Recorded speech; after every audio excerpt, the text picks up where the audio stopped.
us at levels never seen before. They flooded your cities and towns with illegal aliens. They decimated your hard earned savings. They indoctrinated your children with hate for America.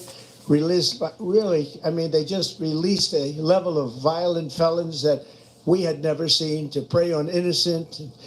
They caused war, they caused mayhem, they caused a horrible situation all over the globe. But now you have a president who fights for the law-abiding, hardworking people of our country, the ones who make this nation run, who make this nation work. And after just 1 year, we have achieved more than anyone could have imagined. Starting on day one, I took immediate action to stop the invasion of our southern border. For the past 7 months, 0 illegal aliens have been allowed into our country, a feat which everyone said was absolutely impossible. Do you remember when Joe Biden said that he needed Congress to pass legislation to help close the border? He was always blaming Congress and everyone else. As it turned out, we didn't need legislation. We just needed a new president. We inherited the worst border anywhere in the world, and we quickly turned it into the strongest border in the history of our country. In other words, in a few short months, we went from worst to best. We're deporting criminals, restoring safety to our most dangerous cities. Just take a look at Washington, D.C. It's at levels of safety that we've never seen before. And they decimated the bloodthirsty foreign drug cartels. We did that all by ourselves with our people, and we're so proud of it because they were poisoning and destroying our population. Drugs brought in by ocean and by sea are now down 94%. Wow. We have broken the grip of sinister woke radicals in our schools, and control over those schools is back now in the hands of our great and loving states where education belongs. After rebuilding the United States military in my first term, and with the addition we are adding right now, we have the most powerful military anywhere in the world, and it's not even close. I've restored American strength, settled 8 wars in 10 months, destroyed the Iran nuclear threat, and ended the war in Gaza, bringing for the first time in 3,000 years peace to the Middle East. Oh, shit. And secured the release of the hostages, both living and dead. Here at home, we're bringing our economy back from the brink of ruin. The last administration and their allies in Congress looted our treasury for trillions of dollars. Wow. Driving up prices and everything at levels never seen before. I am bringing those high prices down and bringing them down very fast. Let's look at the facts. Under the Biden administration, car prices rose 22% and in many states 30% or more. Gasoline rose 30 to 50%. Hotel rates rose 37%. Airfares rose 31%. Now under our leadership, they are all coming down and coming down fast. Okay. Democrat I'm actually getting ready to go live, as I'm sure many of you can tell. And while I'm doing this, I'm playing what Trump said last night and taking some notes on it. So we're going to be talking about a lot of this. I'm sure many of you have heard the speech, and some of you probably have just heard the excerpts of it. He said a lot pretty quick. Now, my last note I wrote down was gas prices under Biden rose 50%. Did that happen in your? I mean, that's a lot. So apparently if gas was $3 a gallon when Biden became president, it went up to $4.50 a gallon. Is that how you saw it? That seems a bit exaggerated, but let me know what you've seen, because that seems a bit high. But I'm taking a couple of notes. Give me a minute to get on the other platforms, and we'll start talking in a minute. He says, is there an asterisk on the chart? No, there's not an asterisk on this chart anywhere. Also said the cost of groceries soaring, but we are solving that too. The price of a Thanksgiving turkey was down 33% compared to the Biden last year. Wow. The price of eggs is down 82% since March, and everything else is falling rapidly. And it's not done yet. but boy, are we making progress. Nobody can believe what's going on. Here are just some of. He says nobody can believe what's going on. Is it really? Are you really seeing things economically look so good that you just can't believe this guy's doing so well? He said nobody can really believe what's going on. How's it looking on your end? We're gonna, like I said, we're gonna listen a little bit more of this, and then we're gonna start taking calls, going in the comment section, et cetera, et cetera. And I see in the comments, looks like Mike says Thanksgiving turkeys were not cheaper. He didn't just say cheaper; he said 30% cheaper. That's a lot. Efforts that we have underway, you will see in your wallets and bank accounts in the new year. After years of record-setting falling incomes, our policies are boosting take-home pay at a historic pace. Under Biden, real wages plummeted by $3,000. Under Trump, the typical factory worker has seen a wage increase of $1,300. For construction workers, it's $1,800. For miners, we're bringing back clean, beautiful coal. It's $3,300. I've never heard coal as a fuel source being referred to as clean and beautiful. It's one of the dirtiest. If you've ever ridden on any of the old choo-choo type trains, and I have ridden on them, you take these little tours or whatever, that shit is dirty as hell. In fact, if you're riding on the train and the windows are open, it actually blows in particles all over you. I mean, clean, beautiful coal. I've never heard that before. And for the first time in years, wages are rising much faster than inflation. Remember that. The wages, just look at it. Wages are going up much faster than inflation.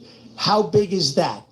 Very importantly, there are more people working today than at any time in American history, and 100% of all jobs created since I took office have been in the private sector. Think of that. 100% of all jobs have been in the private sector rather. Yeah, because he fired a lot of federal and government jobs. So that is true. And he says more more Americans are working now than before in any. I don't know. I mean, some of this stuff is pretty heavy. I'm gonna tell you, if everything he's saying was true, God damn it, I'd be on here saying this guy needs to get 5 terms. He needs to be president for the rest of his life. I mean, these are some really, really strong accomplishments he's touting. Support your local liberal, handsome conservative. Thank you. I appreciate that. It may not, hopefully you can inspire a few people, but thank you, the handsome conservative. I do appreciate your support. Government, which is the only way to make a country powerful and great.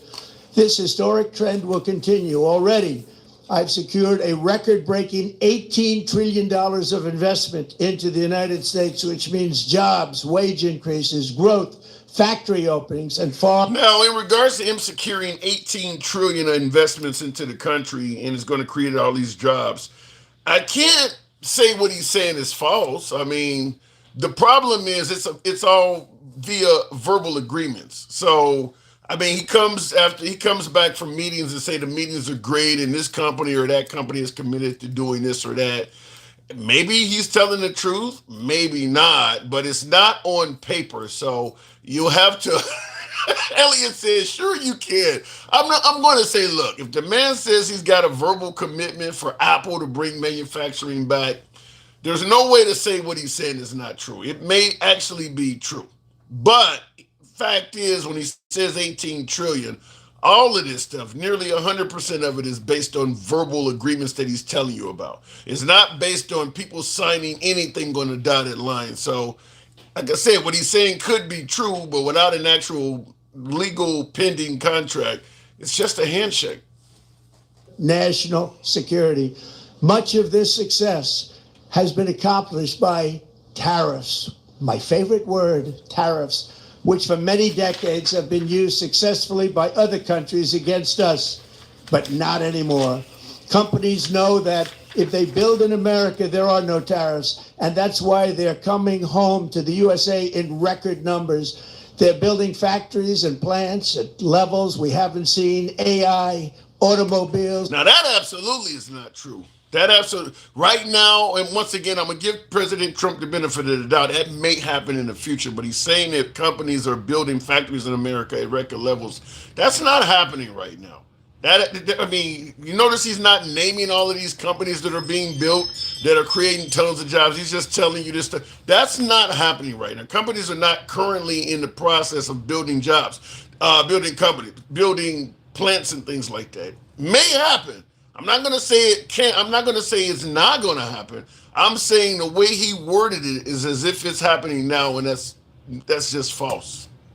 Numbers. They're building factories and plants at levels we haven't seen. AI, automobiles. We're doing what nobody thought was even possible, not even remotely possible. There has never, frankly, been anything like it.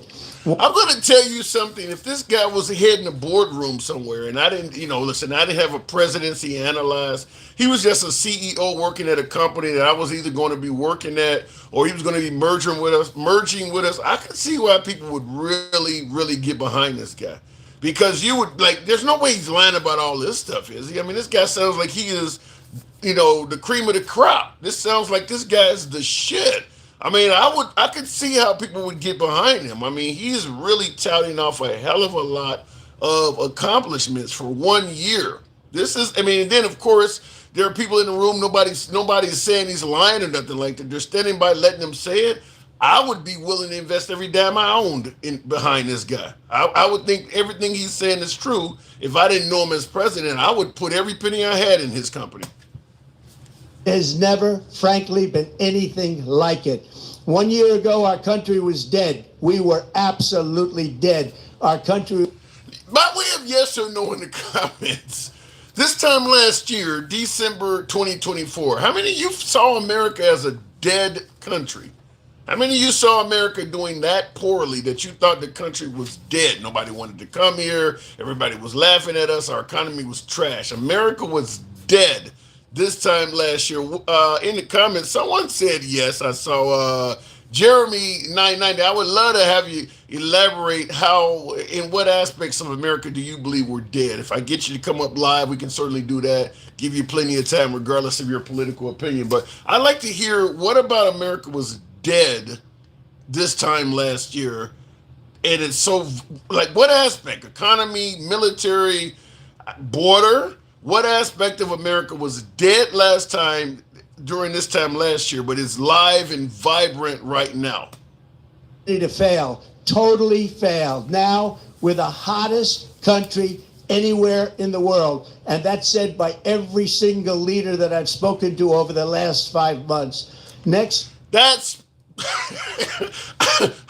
we're the hottest country based on what metric I'd have to ask. I mean, we know Canada is not, Canadians are not coming to this country. Countries are starting to warn their people. First world countries, allied countries are starting to warn their citizens about coming here because our immigration policies are so tough that, innocent people are being wrongfully detained for periods of time over a little mild visa issues and things like that. When they say we're the hottest country, what has happened in the last 11 months to make us so hot? I'm trying to figure that one out. Somebody let me know, what has he done that America sucked under Biden, and all of a sudden internationally under Trump, we're the hottest country on the planet? Like I said, I would put every dime behind this guy because he touts so much. In the comments, somebody says, World Cup, nobody will show up. Well, let's see. Also see the results of the largest tax cuts in American history that were really accomplished through our great, big, beautiful bill, perhaps the most sweeping legislation ever passed in Congress. We wrapped 12 different bills up into one beautiful bill. That includes... Now, the big, beautiful bill, because he said largest tax cuts in history via the big, beautiful bill. The thing with the big, beautiful bill is there's no denying President Trump owns that. If it historically turns out great, President Trump deserves all the credit. If it turns out to be a flop with a name like Big Beautiful Bill, it's kind of like the name Precious. Anybody that has the name Precious is normally not very attractive. Like, why would you name an ugly ass kid Precious? If you're gonna name a bill, Big Beautiful Bill, damn it, it should be awesome. It should not be a bill that hurts people. So we'll see historically how the Big Beautiful Bill turns out. But to give a bill that type of name, it should be something really advantageous for most Americans. So that's a hell of a name to give it. Tax on tips, no tax on overtime, and no tax on Social Security for our great seniors. Under these cuts, many families will be saving between $11,000 and $20,000 a year, and next spring is projected to be the largest tax refund season of all time. Now that could be fantastic. No tax on tips, on Social Security. Now, one thing I want to add in there: the no tax on tips, I believe, is capped at 25K. He doesn't mention that. So if you work at a job where you're making a ton of money in tips, it's only up to 25K. It's not like you're gonna collect your listen. If you work at Olive Garden or Red Lobster somewhere, where the cost of a meal is a little bit more than average, or certainly if you work at a steakhouse somewhere, a premium steakhouse where they're charging $80, $90 a plate, the tips you get are going to probably be significantly more than 25K over the period of a year, and most of that you're not going to be able to use what he says. Only up to 25K. So that doesn't come up when he keeps bragging about no tax on tips. I'm not totally aware of how the no tax on Social Security works, but I mean, listen, it's a good thing. I'm not going to argue with it. It's a good thing. Even if you get no tax on tips up to 25K, that's not a bad thing. But when you do not tell folks it's only up to 25K, you need to let them know there should be an asterisk. This is only up to 25K. It's not as great as you might think. You don't get to keep all of your tips. Along with the just passed One Big Beautiful Bill, tonight I am also proud to announce that more than 1,450,000, think of this, 1,450,000 military service members will receive a special, we call Warrior Dividend before Christmas, a Warrior Dividend. In honor of our nation's founding in 1776, we are sending every soldier $1,776. Who can hate on taking care of military personnel? I mean, it's hard to hate on that. The problem is Congress controls the purse string. So this did not go through Congress. This is just President Trump saying, I'm going to send out $1,776 in honor of the year 1776, the founding of our nation. But Congress is supposed to do this. Now, keep in mind, if this goes through, because Trump claims the checks are already in the mail, so they don't send this stuff out, didn't ask Congress for shit. Keep in mind that if in the future you get a president that suddenly sends out checks or some kind of money, let's say to the LGBTQ community, or send out money to help women that are, needing women's health care, if you know what I mean, Planned Parenthood style, or even reparations, things that you may not favor. Remember, he did this on his own without any type of approval from Congress. So that means any president in the future could send money out somewhere like this. I forgot how much it's going to. This is obviously with 1.45 million military members. This is going to be some billions of bucks. So then every one of them $1,700 is going to amount to several $billions. But keep that in mind. If Congress stands by and just lets him send out money like that, this ain't shit you can say when the next president picks what he or she thinks is a good cause and just sends out a bunch of money as well. And Congress may stand by idly and let that happen.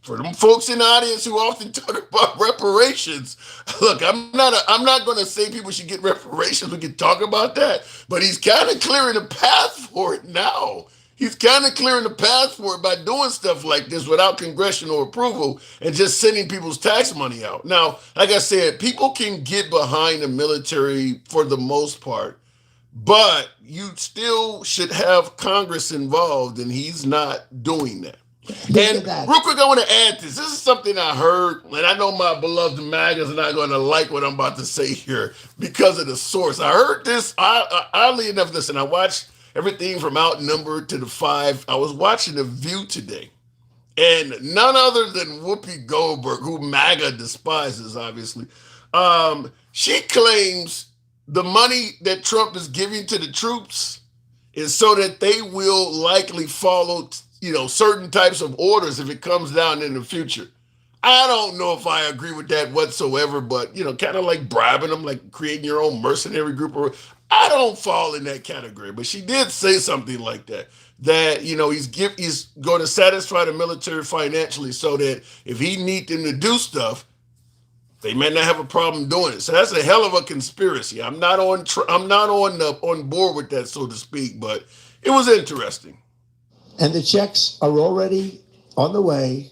Nobody understood that one until about 30 minutes ago. We made a lot more money than anybody thought because of tariffs, and the bill helped us along. Nobody deserves it more than our military, and I say congratulations to everybody. And by the way, we now have record enlistment in our military, and last year we had among the worst recruitment numbers in our military's history. Now I'm not military, and I'm not going to pretend like I am. It's just not going to be a stolen valor moment. But he says we've had record enlistment. So that means more people are enlisting now under Trump's watch than they did, like, say, after September 11th or after the Japanese invaded Hawaii. Record enlistments. Somebody let me know in the comments. Record enlistment. Just because Trump came along, more people started joining. That's a hell of a statement to make. But if it's true, Trump deserves credit for it. I have a hard time believing that, though. A year makes. In addition, I'm doing what no politician of either party has ever done, standing up to the special interests to dramatically reduce the price of prescription drugs. I negotiated directly with the drug companies and foreign nations, which were taking advantage of our country for many decades, to slash prices on drugs and pharmaceuticals by as much as 400, 500, and even 600%. In other words, your drug costs will be plummeting downward.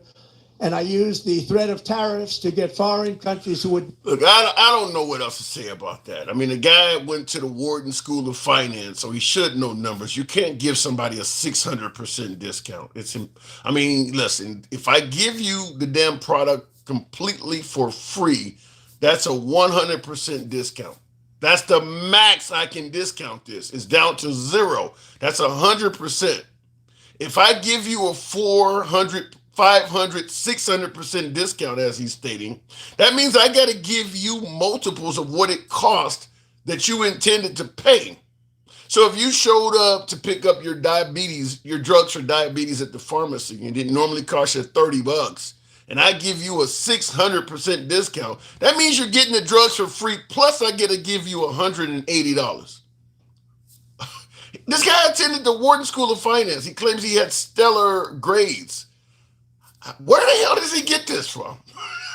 I don't know. That is a mathematical error and this isn't the first time he said it, so it's not like we can say it's just a mistake or something. He said this many times. You can't give somebody a 600%, 600% discount or whatever. That's insane that he would say that. Done it to pay the cost of this giant dollar reduction. They stopped ripping us off, and it began as of 4 days ago. There has never been anything like this in the history of our country. Drugs have only gone up, but now they'll be going down by numbers never conceived possible. It's called Most Favored Nation, and no president has ever had the courage or ability to get this done until now. The first of these unprecedented price reductions will be available starting in January through a new website, trumprx.gov. And these big price cuts will greatly reduce the cost of health care. And listen, let me just say this. If he reduces the price of drugs, he deserves credit for that. Even if it comes down 10, 15, 20% or whatever, he deserves credit if he can bring down the cost of prescriptions. But that doesn't mean you don't point out him saying something insane like he's going to cut it by 600%. It's kind of the same thing. Listen, if he could end the Russian-Ukraine war, he deserves credit for that. But that don't mean you discount him saying he could do it in 24 hours. Nobody's making him use the words he is using. So you got to hold him accountable for what's coming out of his mouth. If he does it later rather than sooner, we'll give him credit when he does it later, but he is making these huge, huge claims. Like I said, if I was an investor and I didn't know this guy, I would really think he was really, really good at what he does. Taking on the gigantic health insurance companies that have gotten rich on billions of dollars of money that should go directly to the people. The money should go to the people. That's you. So they can buy their own health insurance, which will give far better benefits at much lower cost. It will be far better health insurance. The current Unaffordable Care Act was created to make insurance companies rich. It was bad health care at much too high a cost. And you see that now in the steep increase in premiums being demanded by the Democrats, and they are demanding those increases, and it's their fault. It is not the Republicans' fault. It's the Democrats' fault. It's the Unaffordable Care Act, and everybody. I mean, look, we need to just go back to the period before Obama became president and ask, was healthcare much better under the Bush administration? Do people really want to go back to that? I mean, Obamacare was put in place for a reason. People were very unhappy with healthcare costs. So he's talking about how disastrous Obamacare is. It's not like that what we had before was much better. Would it help you get your drugs better, Bud? I don't get what you mean by that, Diamond Bulldog. Would it help you get your drugs better? I don't know what are you suggesting, illicit drugs or something? Don't know what you mean by that. Again, I want the money to go directly to the people so you can buy your own health care. You'll get much better health care at a much lower price. The only losers will be insurance companies that have gotten rich in the Democrat Party, which is totally controlled by those same insurance companies. Real quick, I'm going to start taking calls real quick here because there's only a few minutes of this left. But in regards to the money going to the citizens so you can make choices, the problem is when it comes to money going to citizens, there's too many citizens who say, I don't want my money going to this, or I think you shouldn't be getting that. That's why we fired a bunch of federal workers. We didn't want money going to USAID. If someone is needing a drug, needing a surgery or something, or needing some form of health care, certainly if it violates somebody's religious code or something, you're going to have a lot of Americans saying, I don't want my tax money, allowing that person, because he's saying give the money to the people and let them decide. You're going to have people pushing back against that. She's using that money to do this, or maybe the religious group does not believe you should be able to have a vasectomy, for instance. Goes against how God made you, or you don't want a woman to have a tubal ligation. So all of a sudden, I want to, any money I give her, I don't want her to be able to use it for that reason. Just like what happened with Planned Parenthood. So there's going to be a whole lot of pushback if you give the citizens money to make their own decisions, because a lot of people don't want their tax money to go to things that may go against their beliefs. And he's not covering that here, but that was a big issue when he ran for president. Not be happy, but that's okay with me because you, the people, are finally going to be getting great health care at a lower cost. Another major focus is the cost of energy. For years, the radical left Democrats exploited the green energy scam as an excuse to funnel many billions of dollars into their own massive slush funds, as their energy restrictions drastically drove up prices, and they drove them up at record levels. Electricity costs surged 30 to 100% under Biden, and the typical family lost $5,000 to $10,000 in higher energy costs. Think of that. Did that happen with you on your under Biden's watch? Did you see your energy, like your light bill and things, go up to that level, like he's saying? Was that your experience? I mean, he's making it sound like, energy costs really shot up under Biden, and they've really went down under his watch this year. To $10,000 you lost. On day one, I declared a national energy emergency. 10,000. So that $10,000, what is it, about $800 a month extra for energy? He said it went up 10,000. I mean, your energy costs went up about $800 a month. I mean, like I said, the math this guy is giving, it's amazing that the math, the numbers he's throwing out See, gasoline is now under $2.50 a gallon in much of the country. In some states, it, by the way, just hit $1.99 a gallon. And within the next 12 months, we will have opened 1,600 new electrical generating plants, a record, and it's a record that won't be beaten by practically, I would say, by anybody. If he does that, he deserves credit for that. If he opens that, I mean, you see all those little spots. If he opens that many electrical plants around the country, I mean, because those are obviously jobs and things like that. If he actually makes that happen, he deserves a lot of credit for that. We'll see if it happens. Not like I said, this is all verbal agreements and things like that. There's no signatures or anything out there for all of this shit. But if this happens, he deserves credit for it. But remember, he often says things that are going to happen that don't. So we'll leave it at that. Certainly not very soon. Prices on electricity and everything else will fall dramatically.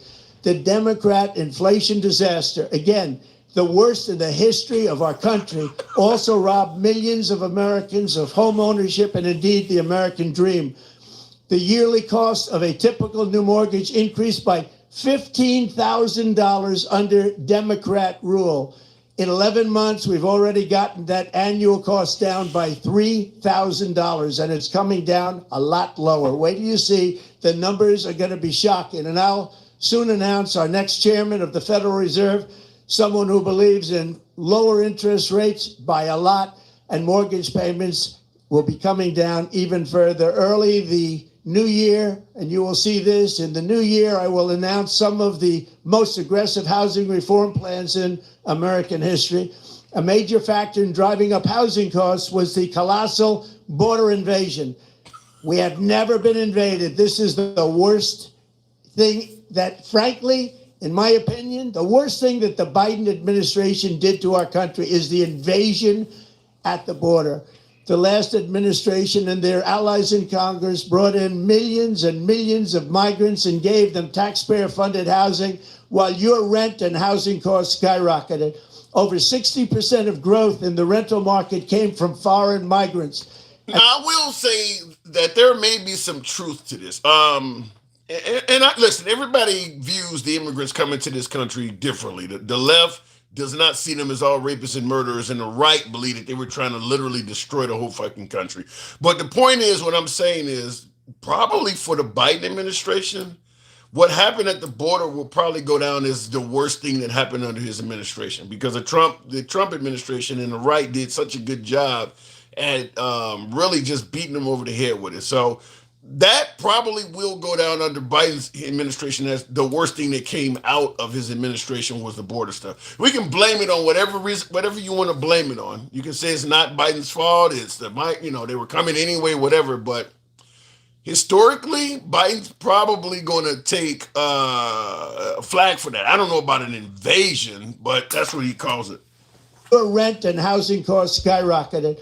Over 60%. And real quick, it's only a couple minutes left. Real quick, I don't believe that housing costs shot up because the immigrants are coming. They live 10 to a fucking house. Many of them were hanging out on the streets when Greg Abbott of Texas and Ron DeSantis of Florida bust these folks up to liberal cities. Many of these folks are out in the street. And some of the cities that felt empathetic to them, put them up in hotels and things like that. They weren't taking people's homes. I don't know where he's getting that from. And the immigrants that do come here and are able to stay, like I said, many of them folks live 10 to a house. So I don't know where he's getting the notion that immigrants were driving up the cost of housing. You're not going to live in a hotel anyway. And the rental market came from foreign migrants. At the same time, illegal aliens stole American jobs and flooded emergency rooms, getting free health care and education paid for by you, the American taxpayer. They also increased the cost of law enforcement by numbers so high that they are not even to be mentioned. For the first, illegal aliens flooded emergency rooms. Where the hell was that happening at? What hospitals were loaded with illegal aliens in the emergency rooms? I don't even know what to do with that. This time in 50 years, we are now seeing reverse migration as migrants go back home, leaving more housing and more jobs for Americans. In the year before my election, all net creation of jobs was going to foreign migrants. Since I took office, 100% of all net job creation has gone to American-born citizens. 100%.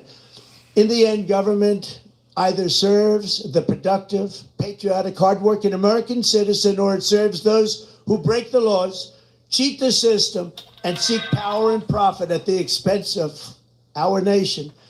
Look at Minnesota, where Somalians have taken over the economics of the state and have stolen billions and billions of dollars from Minnesota and indeed from the United States of America. And we're going to put in. Okay, there's only a few 100,000 Somalis in that state. I mean, taking over the economics of Minnesota. That, I mean, most of Minnesota, most counties in Minnesota do not have Somalis even living in it. I mean, that's around the Minneapolis area and maybe a few other places. But it's not like the Somalis are all over the country taking over the economics of it. That is just patently false. Now, there's fraud, but I don't believe it's to the tune of billions like he's saying either. I think that he's overstating some of this. And have stolen billions and billions of dollars from Minnesota and indeed from the United States of America. And we're going to put an end to it. For so long as before my election, the vast majority of good and decent Americans were forced to watch as corrupt politicians plundered the halls of power, exploited our taxpayers, and pillaged every system that makes civilized society function. Wow. But not anymore, and you see that every day. Not anymore. We're putting America first, and we are making America great again. Very simple. We are making America great again. Tonight, after 11 months, our border is secure. Inflation is stopped. Wages are up. Prices are down. Our nation is strong. America is respected. And our country is back, stronger than ever before. We're poised for an economic boom, the likes of which the world has never seen. Soon we will host the World Cup and the Olympics, both of which I got. But most importantly, we will celebrate the 250th anniversary of the Declaration of Independence. There could be no more fitting tribute to this epic milestone than to complete the comeback of America that began just 1 year ago. When the world looks at us next year, let them see a nation that is loyal to its citizens, faithful to its workers, confident to its identity, certain to its destiny, and the envy of the entire globe. We are respected again like we have never been respected before. To each and every one of you, have a Merry Christmas and a Happy New Year. God bless you all. The man sounds like he's doing a fantastic job. Why can't Democrats get behind that? You piece of shit. I mean, that's what he's basically saying. You Democrats are a piece of shit. Why can't you get behind? Man, I mean, I haven't seen that much Democrat bashing ever. This is kind of what the right often suggests when they say someone has Trump derangement syndrome. That's probably the best definition of Democrat derangement syndrome I've ever seen. I mean, that whole speech is just laced with attacks on the Democrat Party. Is some of it true? Maybe, maybe not, but the whole speech is pretty much a hit job on Democrats. Last but not least, he did talk about the border is secure, prices are down, and inflation is up. I think maybe we might be able to give him credit on the border being secure, but his own administration admits inflation is kind of the same place it was when he took office. And I don't know anybody that believes prices are coming down. And he also indicated salaries are going up. Maybe that's what you're seeing in your area. So we're going to go ahead and get into the show. You guys know how this is. We are MAGA friendly. We don't block, ban, or censor any damn body. It could be an interesting show today. I want to hear from as much MAGA as I can get. I'm going to be looking in the comments on YouTube and things like that as well. But if you heard the speech, tuned in here or watched it on television at your own home, what did you think of it? Did you think he made a compelling case? Looking in the comments, Democrats are coming for their seat at the table on the next election. He is scared. Yo, I don't know if he's afraid. They don't have much to lose. He's not running again unless they try to impeach him or throw him in jail or something like that. And real quick, we're going to also talk before the other topic, because that speech is going to be most of the topic, but did you hear about the damn plaques? Sleepy Joe Biden was by far the worst president in American history. he posted he posted these plaques in the White House under their pictures, which is essentially him rewriting history. So he is going to tell what he thinks the presidents did based on his analysis. He's literally calling the president Sleepy Joe Biden, which is a name he made. On the plaque, it says, nicknamed both Sleepy and Crooked, Joe Biden was dominated by his radical left. It's all stuff that he made up. So this is President Trump in regards to plaques in the Oval Office, literally making up history about each president. This is strictly his opinion. I want to ask you folks, what the hell do you think he was doing with that? What is the purpose of that? So let me go straight to the box. We'll go ahead and bring up DenCal. Leave, why? Did you leave when Biden was president? No, so yeah, nobody needs to leave the damn country. I don't know where that comes from. Tried to bring up DenCal. Don't know what happened there. We'll continue on with Jeremy. Good evening, Jeremy. Oh, wait a minute. It did bring up DenCal. Jeremy, I'll come back to you. DenCal, good evening. Good evening. Hey, so you told me last night you weren't going to listen to it. You heard the highlights or something of that nature, right? I heard the highlights like it was Sports Center. What did you think? Was it good highlights? Greatest hits? I thought his tone was horrible. The monotone, he could barely read the teleprompter. He was talking about, 1,450, 1,400,000. After 4 years of Biden, you gonna criticize Trump on that? Biden was stumbling like crazy. Look, we were told from the people who elected him that we were moving on from Biden. This is a new regime. Yeah. We don't have to worry about that stuff no more. So why is he bringing up Biden 24/7? I'm talking about what he's doing. Because Biden is currency. Trump knows that Biden, just like crooked Hillary doing his first term, you bring that shit up, MAGA's going to go crazy. They love it. It's currency. So you're going to hear about Biden and the radical left-wing lunatics for the rest of Trump's term. In fact, probably when he is in hospice, he going, you fucking dimmer. I mean, it's going to come up into the day he died. Yeah, I mean, listen, if that is what he needs to convince his fans that he's doing something, then so be it. But the rest of us, we not buying that bullshit. You can't be a year into your presidency still talking about, I inherited. Because he's not going to say nothing about Biden. Biden literally inherited a catastrophe with 3,000 people a day were succumbing to C-19. Now, you make an interesting point. A year into Biden's administration, was he still blaming Trump? But he didn't speak as much as Trump. No, but he was not blaming Trump. What he was saying that it's going to take us a little bit more time to recover from C-19. He kept saying that. And the whole time when he was saying, look, we've got it's improved, we've gotten better, we've gotten away from the 9%. Then he was saying it at 7%, then at 5%, 4%, 3%, down to 2.4%. That's when the Fed started cutting rates. It drifted back up in about 2.8 before he left office. But Trump wants to say, I inherited the worst economy. It was literally less than what his inflation rate is right now. But he keeps saying he inherited. I inherited. And he changed the whole financial infrastructure of the world with his tariffs.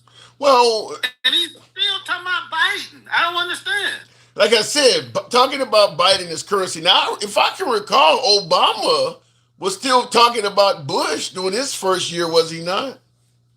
When he was speaking about the war, yes, that specific thing. But he wasn't. But he actually got left even worse. He got left a great recession. Yeah, he definitely got left something worse. But what about the whole thing that, as Trump says, he was left a few issues under Biden that he had to fix, such as the border. I mean, would you not agree with President Trump that Biden left a border mess behind? Yes. Okay. I guess if you want to leave all context, then we could say yes. Put it in context. What am I missing? Put it in context. We had the Title 42 that prevented people from crossing the border. We had a mass of people gather at the border who wanted to come across during COVID. They were unable to because of the executive order put in place to prevent them. Once the Supreme Court said, hey, C-19 is over, that no longer applies, the Supreme Court opened up the border, not Biden. Biden actually, they tried to get the Supreme Court to keep it around a little bit more because he knew what was going to happen. But after that happened and all of those people came across, I don't understand what people wanted him to do.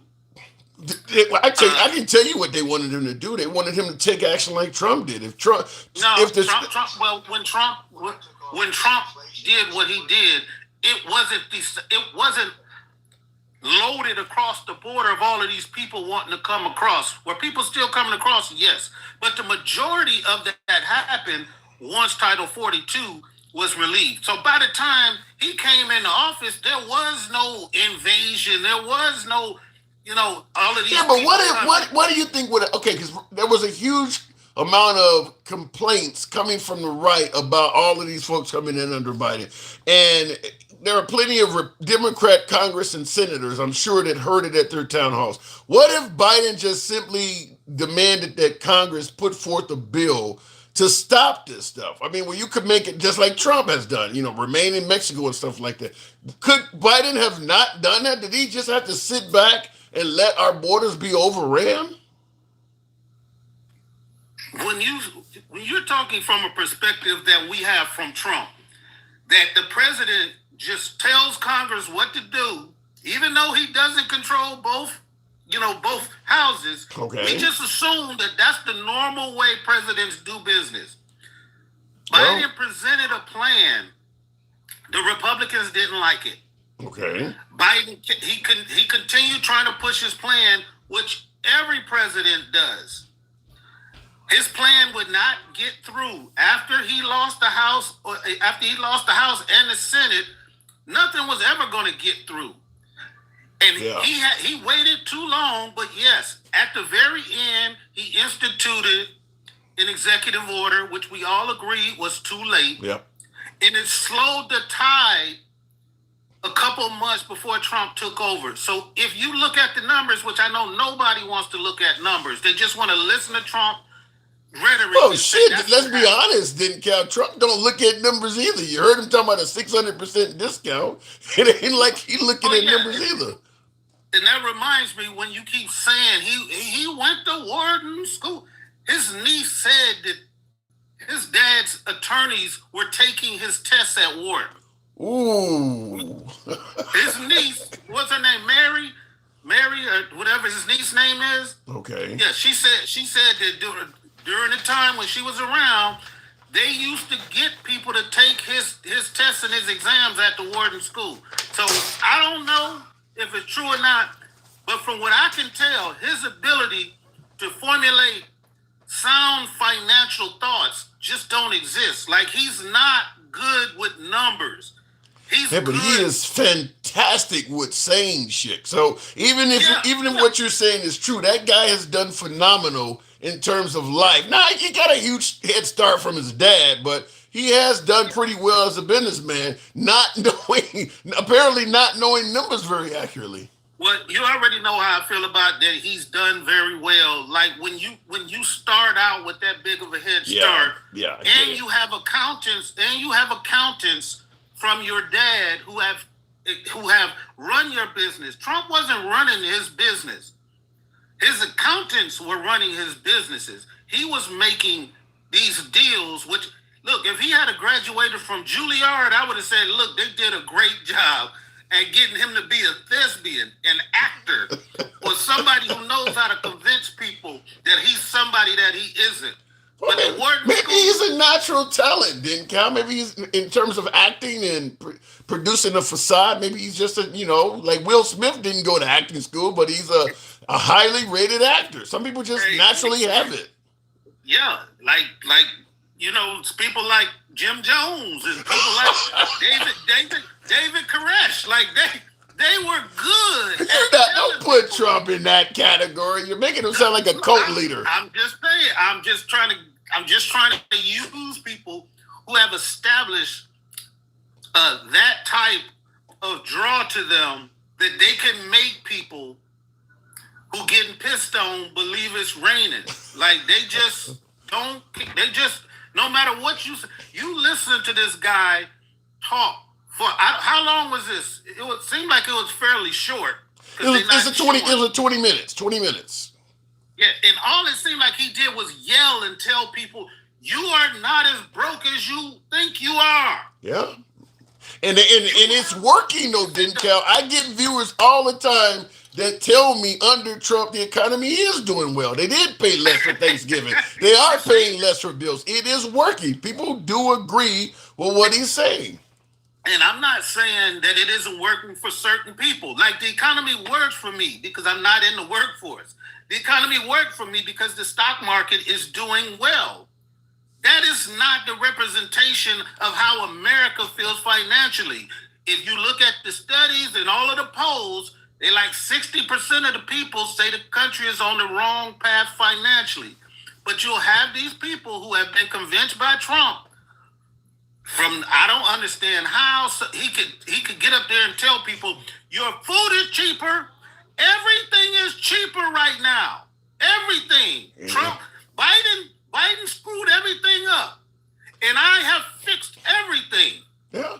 And people do see truth in what he's saying. By the way, are we overly criticizing this guy? Maybe being a bit unfair because the handsome conservative says this man, referring to you, has Trump derangement syndrome. So let me ask you, what the hell is that? I hear it all the time. In your opinion, what the hell is Trump derangement syndrome?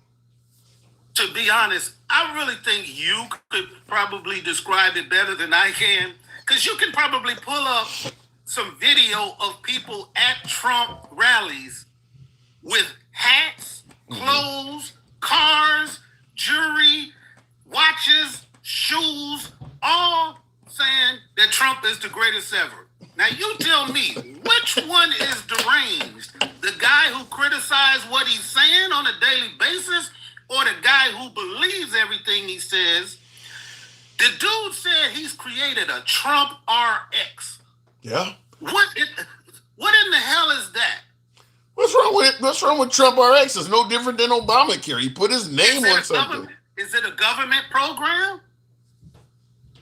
I mean, I don't know you don't know. That's the problem. You don't even know. You just heard him say Trump.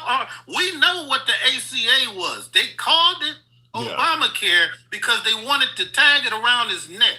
But when it became popular, people didn't even understand that Obamacare was the ACA. He talking about Trump care. Is he about to sell a medication?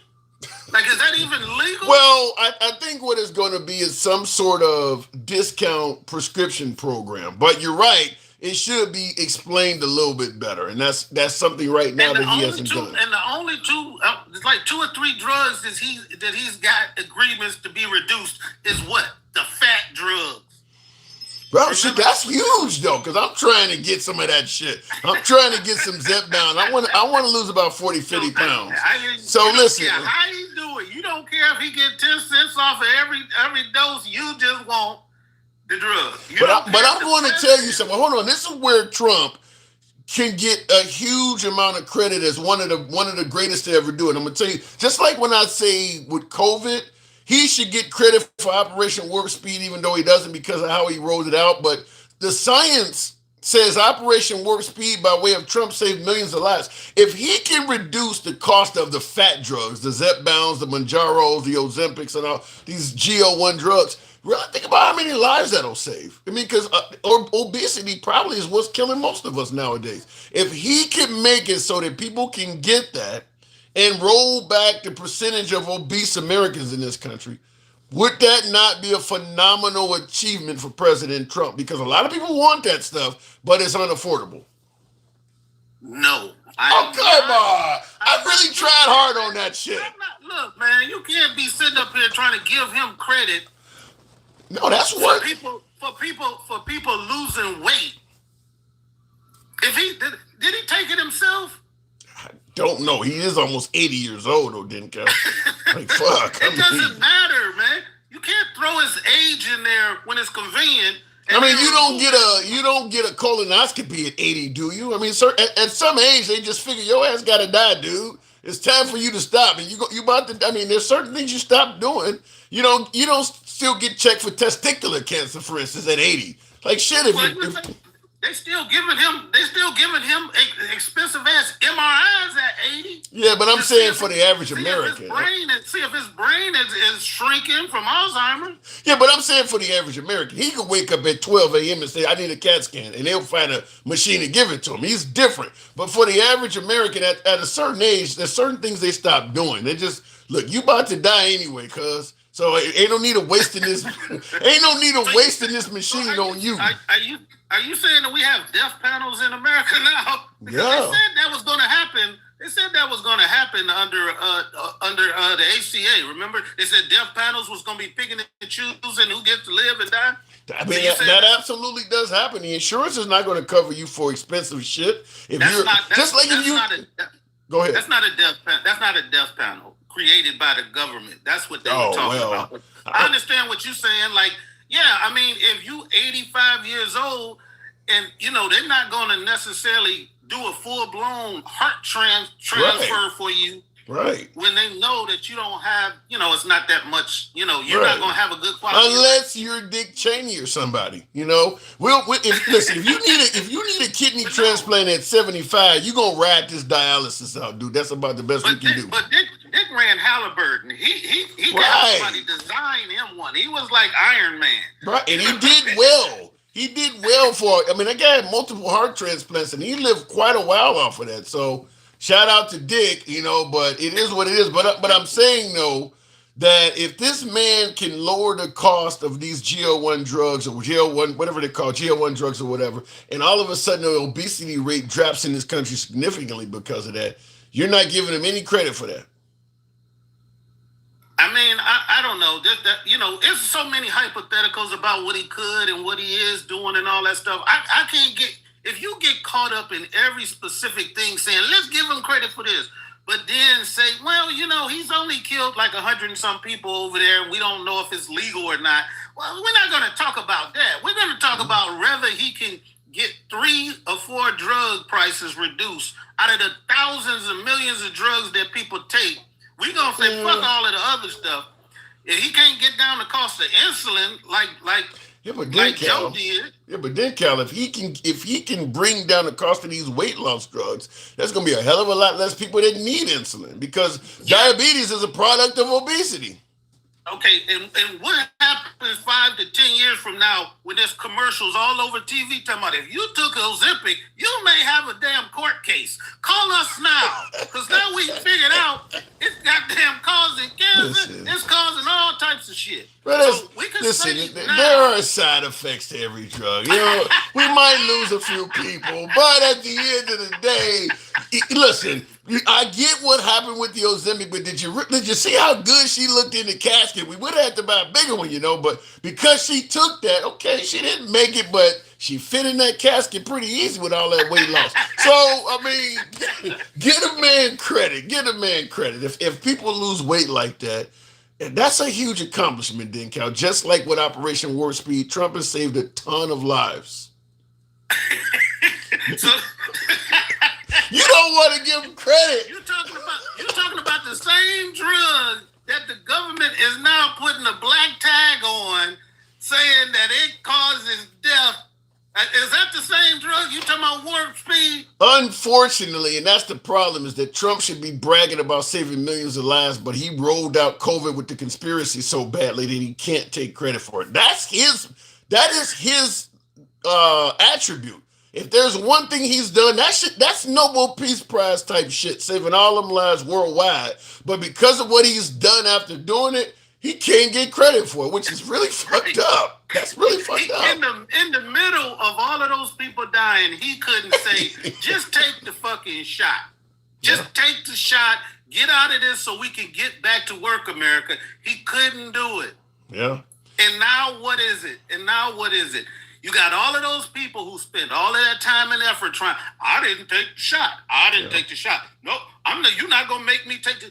It was billions of shots given. Where are all of the caskets from the people who died from taking the jab? Where are they at? Remember they said, and that's the problem is he should have got ahead of that and made it clear people are not dying like this. My family is taking the drug. He could have been. He didn't want people to know that Laura Trump and all of them, his Ivanka, all of them had got the shot. If he had just came out and said, "Look, I can assure you that I would not have gotten this if I didn't think it was safe. Me and my whole family has done this. The whole White House had him on TV, but demonizing Dr. Fauci was currency at the time, and unfortunately, that part of his legacy will forever be tainted. So, but he should be able to get credit for that. I think they said when he did his checkup, he had his latest booster.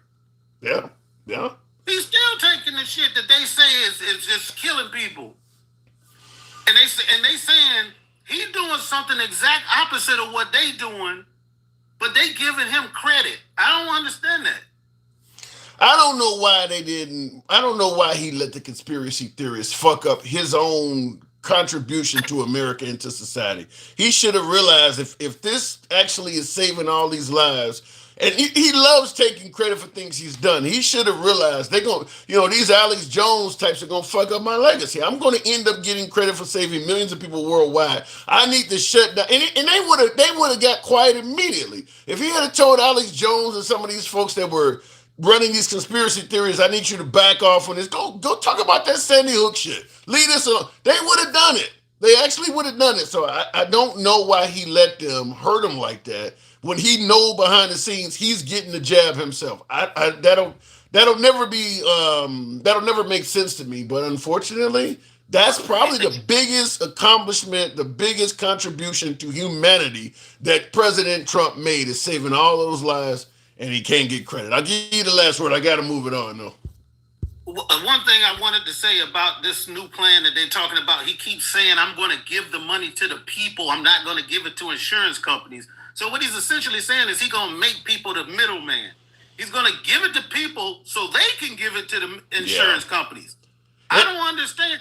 Anybody that understands collective bargaining knows that when you have a bigger group of people, you have more bargaining power. You can force them to lower prices. If an individual comes in your store and says, look, give me this $10 item for $7, you can say, no, because you messing with my, it's very similar to the student. It's very similar to the student loan industry. We give the students the money, and we let them choose, and the colleges have found a way to rip them all off. And that's what would likely happen in that case. If you give the money to the people, the healthcare companies and stuff, they know how much money a person is getting, and they'll just charge what they want to charge accordingly to get the money. Very similar to what the student loan industry is doing. The true solution, in my opinion, is you got to control how much the medical industry can charge for shit. And they don't believe in doing that. They believe in letting the free market decide. And free market is how we got here. What Obama did was set the stage. He didn't intend for this to be the end-all, be-all, the ACA. He couldn't get what he really wanted, which was single payer. And now you got a lot of Republicans talking about, well, maybe we should just have a single payer. Now, they're going to make it a single payer, and they can call it Trump care, but that's the only solution. Unless you have collective bargaining, unless you can go to the insurance companies and say, look, I got 150 million people that's going to be buying insurance. We need cheaper rates. The solution is definitely into controlling how much they can charge. Cal, thanks for coming through. And I agree with that 100%. Just like with the schools. I mean, the solution to getting student loan debt and stuff under control is you're going to have to be able to regulate how much they can charge or, what degrees they can give and things like that. And that does not sound like what's in store for President Trump. Looking in the comments real quick before we go to the next caller, Michael says many states now have assisted euthanasia laws. which is quite literally a death penalty. Illinois is the most recent. Okay, assisted euthanasia. So you want to, you got stage 4, you're in a lot of pain, bone cancer, pancreatic cancer. Okay, so you want to end it all, and you can have assisted. What was his name? Dr. Kevorkian, Jack Kevorkian. Okay, so you want somebody to help you go out. I actually favor that. I don't believe in forcing somebody to live in pain if they don't want to continue on. There should be no law against you taking your own life if you're suffering, but we're a Christian-based society, and people believe that God should decide when you come and go. But I agree with that first half of that. But you said, which is quite literally a death penalty. I don't know if I would call it a death penalty, because you got to choose. You got to choose to be euthanized. Now, if the insurance companies start making a decision for you, that's a different animal. But I don't know if I consider it as a death penalty. You got to choose and volunteer to be euthanized. Anyway, going back to the box, or absolutely stop giving out degrees to stupid people when there are no jobs for those degrees. There was a time when having a degree it meant something. Unfortunately, when you started having corporate America require degrees for every damn thing, you want to be a manager at Taco Bell, you got to have a 2-year degree. I mean, they started requiring degrees for every damn thing. So now all of a sudden, everybody entering the workforce has probably got at least a 2-year, what do you call it? When you get it from the city college, you got a 2-year degree, 4-year degree. Everybody got them, so it's not as valuable as it used to be. But there was a time when having a degree meant something. They're all over the damn place now. Let me go back to the box, and I say that as a man with 3 degrees. Tap the screen, get the likes on up to about 40,000. Thank you for that TikTok cap, Michael. Appreciate that. Appreciate that. Help your boy out with the program, you folks. Certainly get your boy TikTok cap gold, man. I like that. We'll go straight to the one and only Michael. Good evening. Welcome to the program, Mike.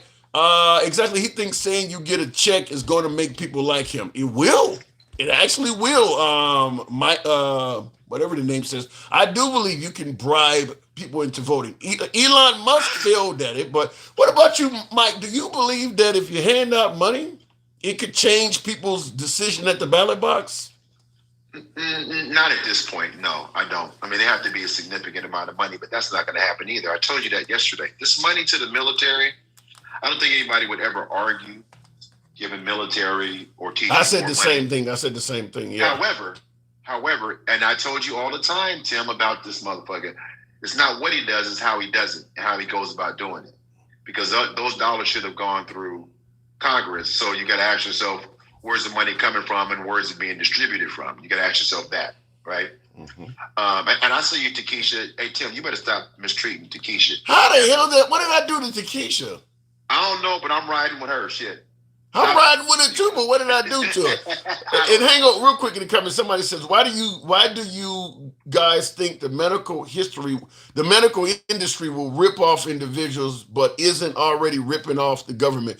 Well, the medical industry is ripping. I mean, there are places you go and you pay $10 for a Tylenol. I'll tell you something that happened to me just last week, because I got flat feet, and when I went to the foot doctor, what is it, a podiatrist, whatever it is called, the specialist, and they sold me a brace because my ankle rose and it causes me to have tendonitis issues, and it worked so well. I'm like, shit, I'm gonna get one for the other foot. So I went on Amazon to see if I could find it. Now they sold it to me and I had to pay in cash $45 for this foot brace. So I'm like, fuck it, I'm gonna go on Amazon and see if I can find something like it and buy it for the other foot. $45 is not that much.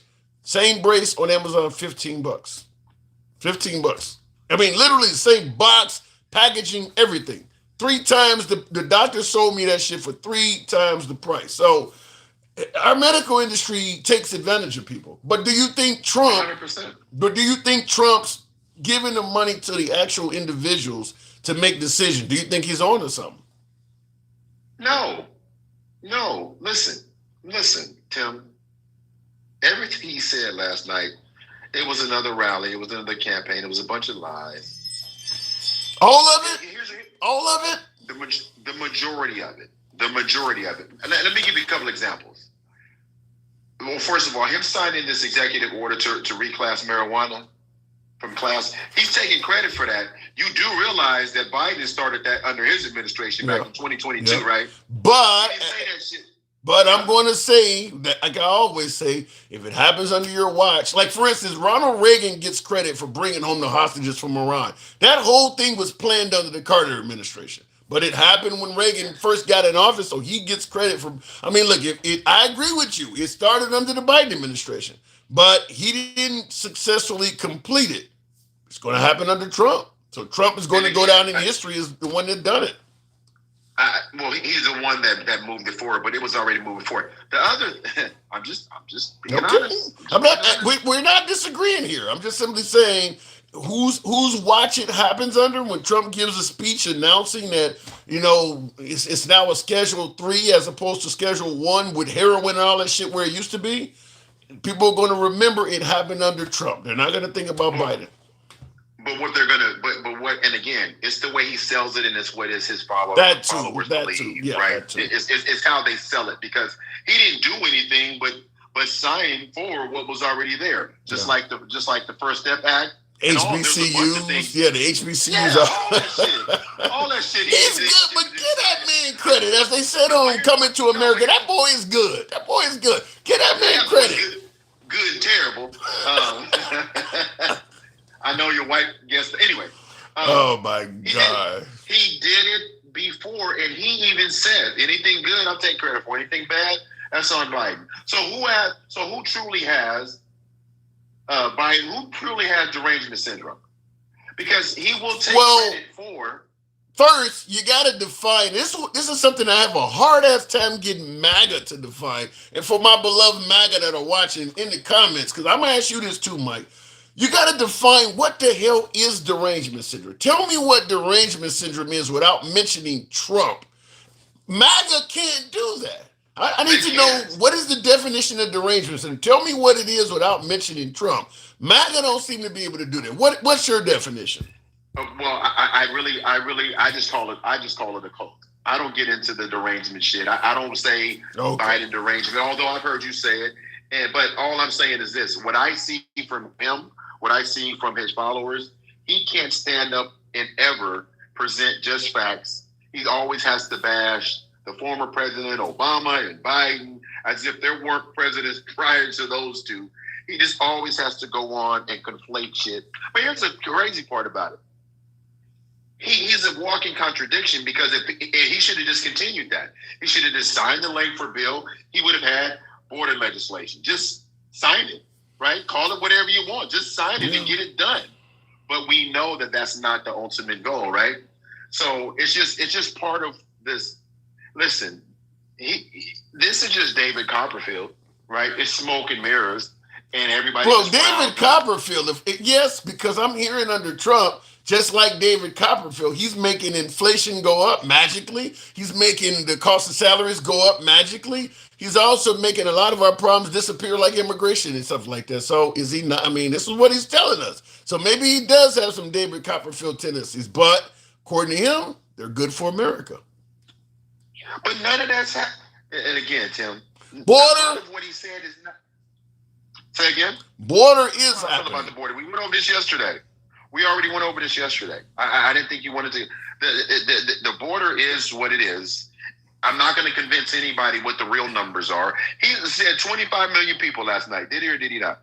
Wait, say that again. Yeah, he did. He said 20. That was the highest number I've ever heard him say to date.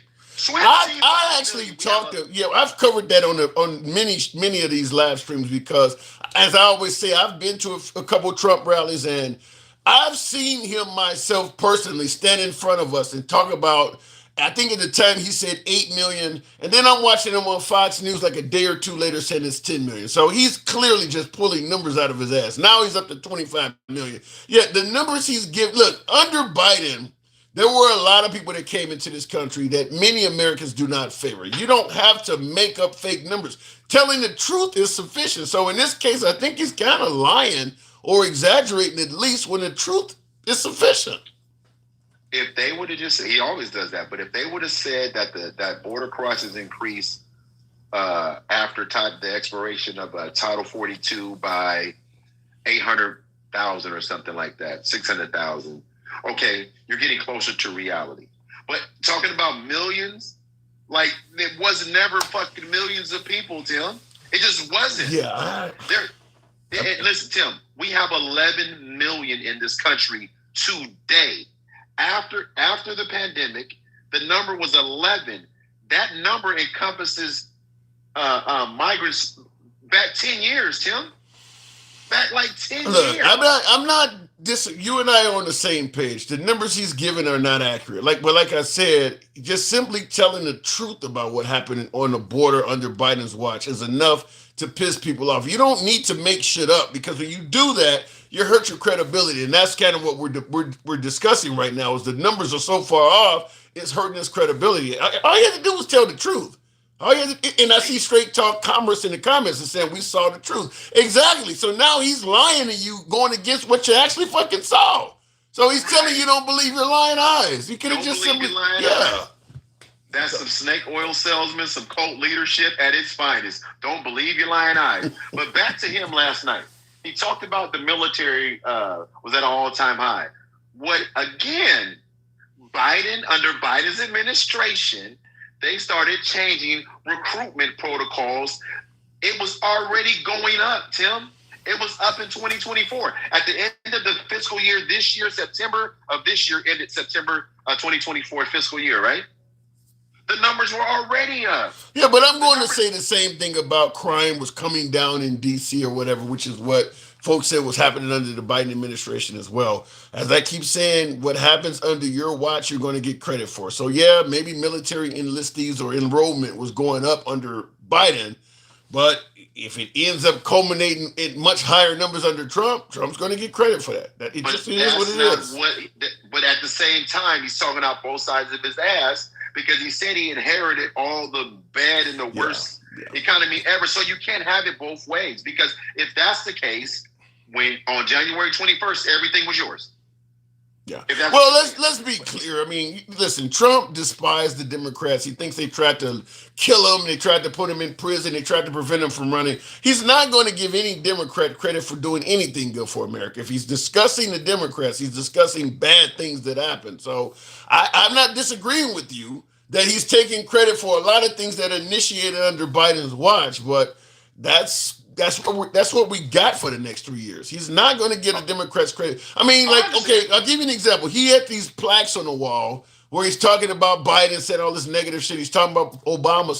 He didn't even give Obama credit for killing bin Laden, which is probably the biggest terrorist in American history. He's bringing up all this other shit. He didn't even give Obama credit for that. So you're not going to get credit out of him. No, you're not. And I'm not even looking for it. Do you think I watched it last night looking for facts? Do you think I didn't watch it looking for facts. I just wrote notes so I can fact check everything he said. That's the only reason I watched it. And guess what? Tim?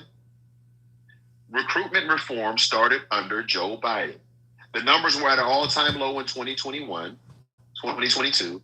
They went back up. They rebounded in 2023, and they exceeded, I think, 166,000 enlistments in 2024. But this is why I give Trump credit, and a lot of my liberals don't like it when they say I'm fluffing, is because this whole notion that Biden was governing from his basement. If Biden was out there talking to the American people like Trump does, we would have known all of the stuff you're talking about. Biden may have been doing things that are helpful, but you got to talk to the people. People ain't going to just do like you and I and go look shit up. You got to talk to them. Trump talks to the people. It wouldn't have mattered. These motherfuckers wouldn't have cared. They wouldn't have, if it came out of his mouth, they wouldn't have believed it. They're gone, Tim. Because listen, Trump would have stood up and said, he's a fucking liar. He doesn't know what he's talking about, because they don't go look up research. Yeah, but it's a lot of liberals and independents that don't even know this shit started under Biden. You still gotta listen.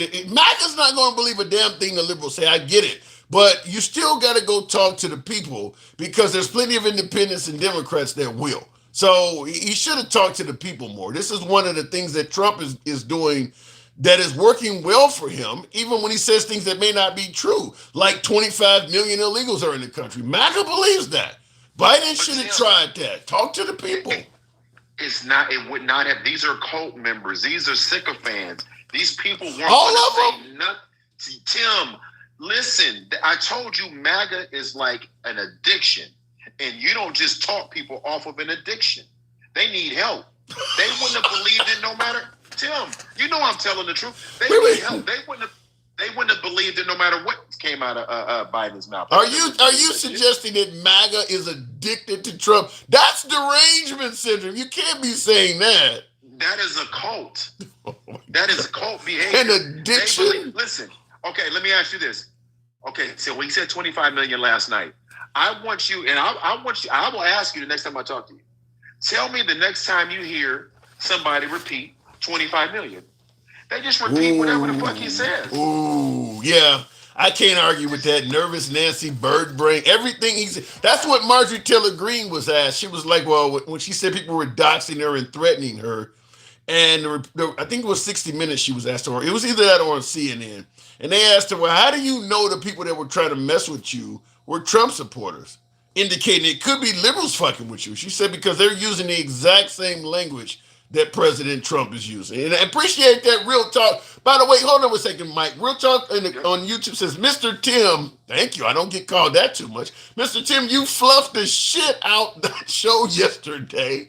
Me fluffing? Never. Yeah, you was on. Never. He says, about to get on TikTok and send some gifts. Thank you. And I can flush some of that fluffy out of you. What the hell about wash that gray right out of your hair? Real talk. Thank you. There was no fluffing. I was giving Trump credit for areas he deserved credit. And I see Elliot in the comments say, yes, he did. I don't fluff. Go ahead. Yeah, you do. Yeah, you do. No. But listen, at the end of the day, Tim, you're not going to convince his base, because that's what we're talking about, his base. Yeah. There's nothing that you can say to convince his base otherwise. It doesn't matter. So you really believe that MAGA has the equivalent of an addiction to President Trump? Because there is a historical precedent, which is why I'm asking you that. But you really believe that? Matter of fact, I'm going to prove my point from one of his most devout subjects that have just escaped the cult, and Marjorie Taylor Greene. Real talk. Go ahead. Damn, thank you, Real Talk. She was on Alex Jones' podcast. Did you see that? Marjorie Taylor Greene was on Alex. On Alex Jones. She was on Alex. Look it up. She was on Alex Jones' podcast, and she went in. Wow. But she also recognized, and she admitted what we're talking about. Like, she escaped, and she actually alluded to it being a cult. I am dying to hear that. That's a hell of a forum, because that's all MAGA. That's a hell of a forum. Marjorie Taylor Greene, for all of the shit she said about liberals and reasons why the Democrats don't like her, she's a fighter, because whoa, real talk. Because, thank you, she is literally putting her life on the line. I mean, her legacy, all of that shit. I mean, Marjorie Taylor Greene is putting up a hell of, it looks like she's trying to do what Liz Cheney tried to do, but may have stronger results. But she's really trying to put a hurt on Trump. She's setting herself up to run on this True America First campaign, and she didn't say she was running on it, but she said, "I want to be about being real about America first." And then she started listing, not giving money to this and not doing this and not doing that.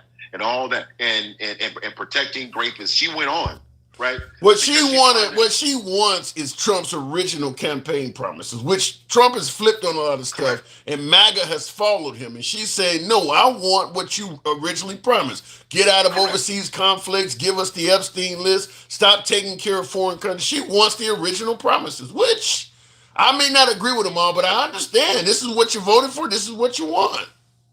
And again, and I told you, Tim, there would be people that voted for him that were deep into it. Once you start not doing or doing things that they didn't follow you for that. They followed you for the things you said.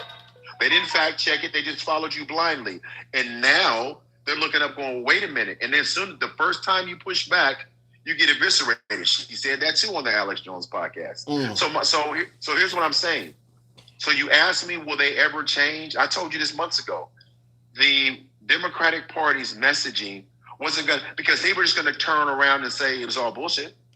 And all of his followers that were on Fox News, you're not going to move. But let me ask you too, because what I don't get, because Marjorie Taylor Greene wanted the Epstein files after talking to these alleged victims about that. And She was trying to contact Trump, according to her, about this Epstein stuff, and he was ignoring her phone calls, and that's what led her to start going public. If Trump had just hollered at her on the side and said, "I can't release this because maybe fucking Prince of Saudi Arabia or somebody's in the list, and I don't want him to get hurt," you think she would be doing all this what she's doing? I mean, if he just did not ignore her and then start attacking her too, because even when she was criticizing him, she was still admitting he's the best president. I support him. I really like him. It was only when he started swinging at her that she started pushing back, which kind of makes me wonder why you didn't just keep this bride on the low.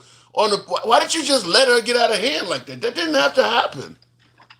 It was bound to happen, Tim, because he doesn't have the ability to do that.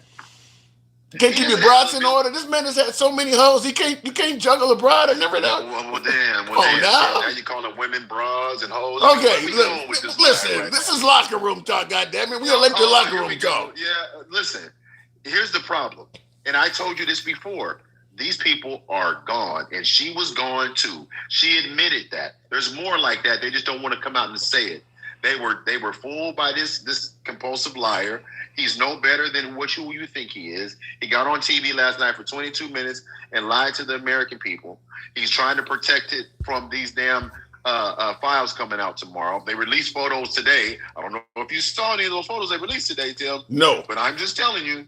I don't know if you've seen these photos they released today, but Lucy, you got some explaining to do.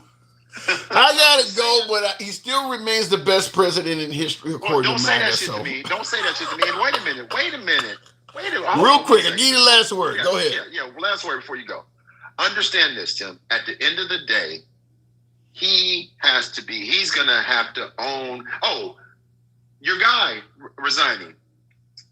The guy resigning. Ooh. Bongino, or what's the last name? Dan Bongino? Yeah. Him resigning, him going back to Fox or whatever. You know he resigned, right? Yeah, I heard about it. Yeah, I mean, so what's your feelings on that?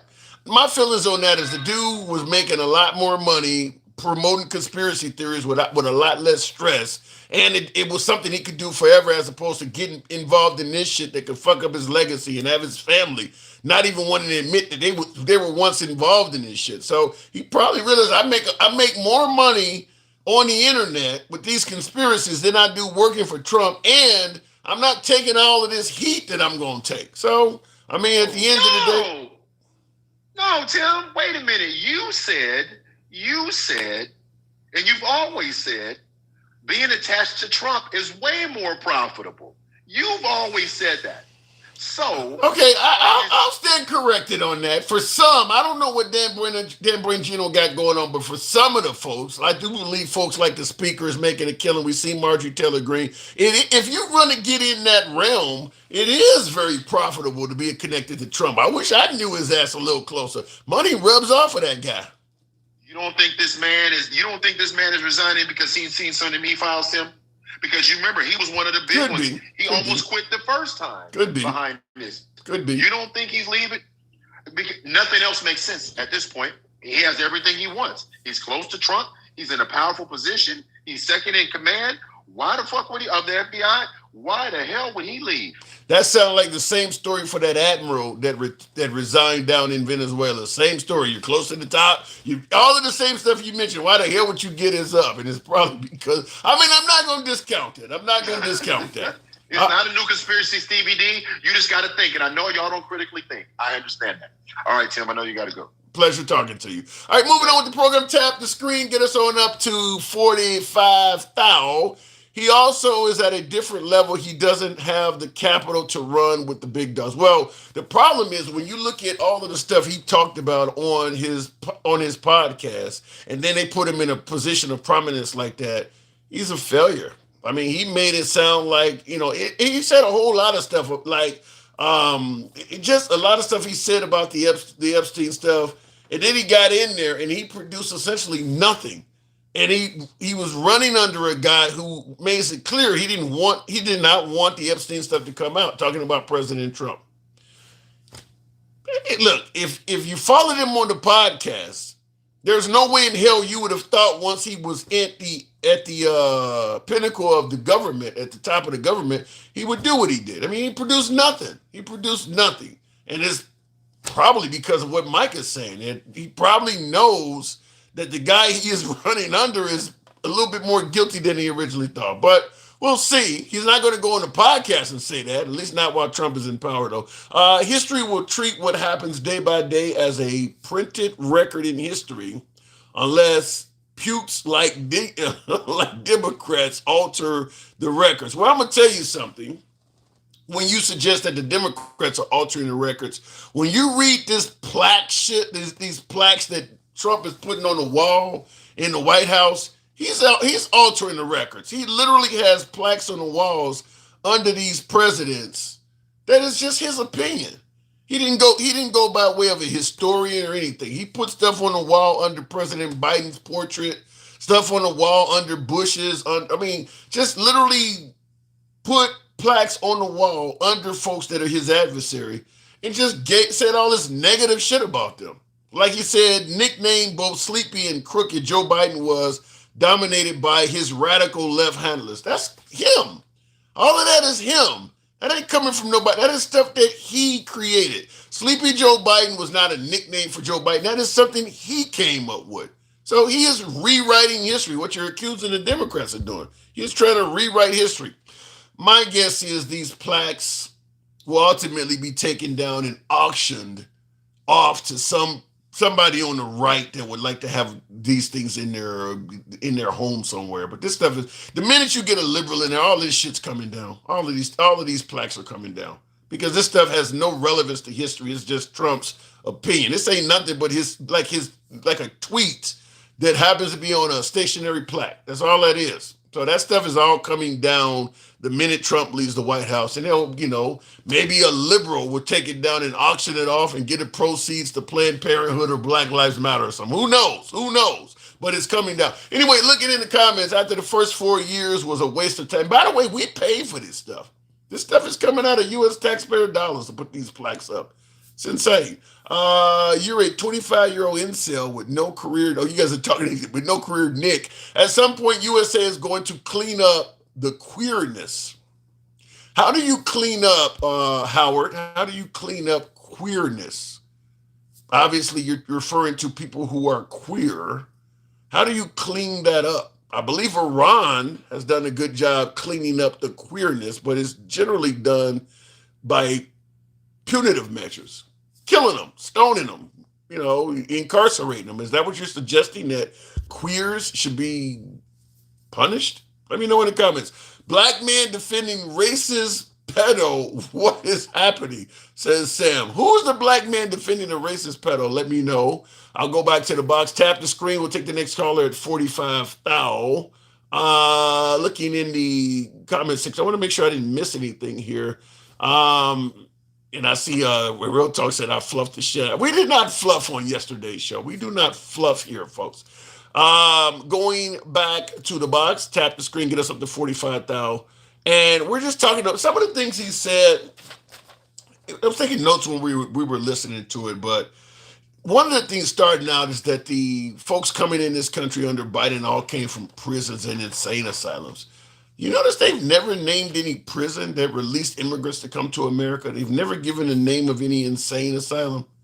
He also says men were playing in women's sports. Was that big of an issue during the Biden administration that it was worthy of bringing up at the address? Real Talk. Good evening. Good evening, sir. What's going on with you? Hey, I'm gonna just start off by saying, because I watch your reruns, you feel me? And I was sitting on that yesterday, man. And man, man, let me walk in the house real quick. I'm outside, man. I was sitting on that yesterday watching that rerun. I had to scroll down on my YouTube to see who I was watching, man. Who can't say me like that? I heard Miss Andy come over there and say, man, you ain't never played, man. You like, man, you mad? I was like, boy, she ain't lying.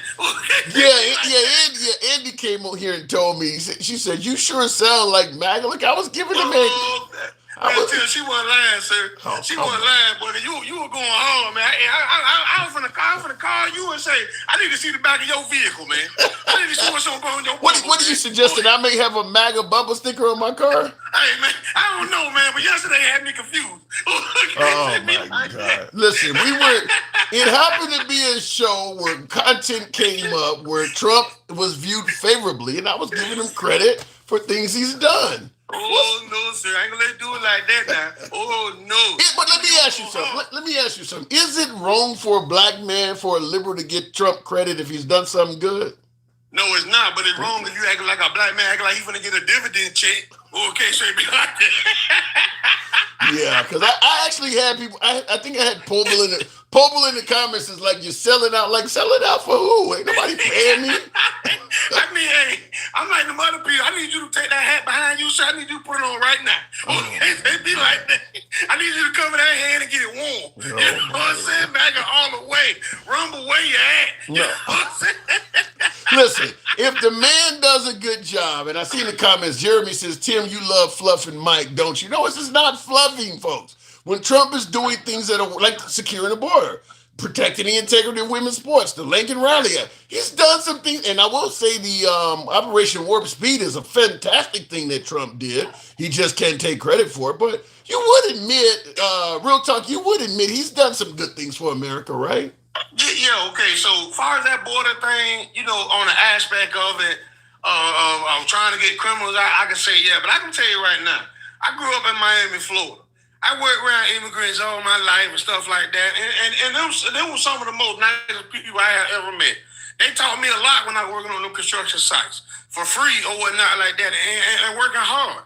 You know, so, you know, I give them credit for the border, but I wasn't never affected by it. Now, I ain't saying nobody else was affected by it, but I ain't lose no job. But don't you want to know who's in your country? Before you answer this, somebody says, Nick says, God damn, I can't get away from this screen. Nick, because you were meant to be here, Nick. And how about this? Lord working in mysterious ways. How about that? Yeah, there you go. The Lord brought you here. I see a healing coming on. So, but I'm going to ask you though, is it not a good thing to secure this border so you know who the hell is coming in the country? You can vet people without having a bunch of unknown people coming in the country. Did Trump do a good thing trying to prevent that from happening? It's always good to try to protect your home. Or if a case can be like that, to make sure that you got the right people coming in. But with this administration, like, we don't know that. I mean, because, see, we can't, see, now, right, like, before, I'm going to say, like, 4 months ago, I could probably agree with you. But when this man pardoned the drug kingpin, Yeah. I mean, I can't really say that right now. You know what I'm saying? That is a really good point. Pardoning the drug kingpin undermines his credibility. Anything he talks about how he wants to keep dangerous drugs out of this country, pardon that. I don't know why he didn't just go and holler at dude and say, look, I'm on something right now. I'll put you in minimum security. This chick named Jazane, you can hang out with her. I'll put you in minimum security, and then when I leave out of here, I'll make sure we take care of you. But to do that in the middle of a drug war, it doesn't make any sense. I don't know why he ain't trying to hide that drug kingpin getting pardoned like he trying to hide the Epstein file. I mean, that's where it go at. You know what I'm saying? Like, you want to try to hide that too. I would have told all my people, y'all don't say nothing about that. Because that was, for me, that's a quid pro quo.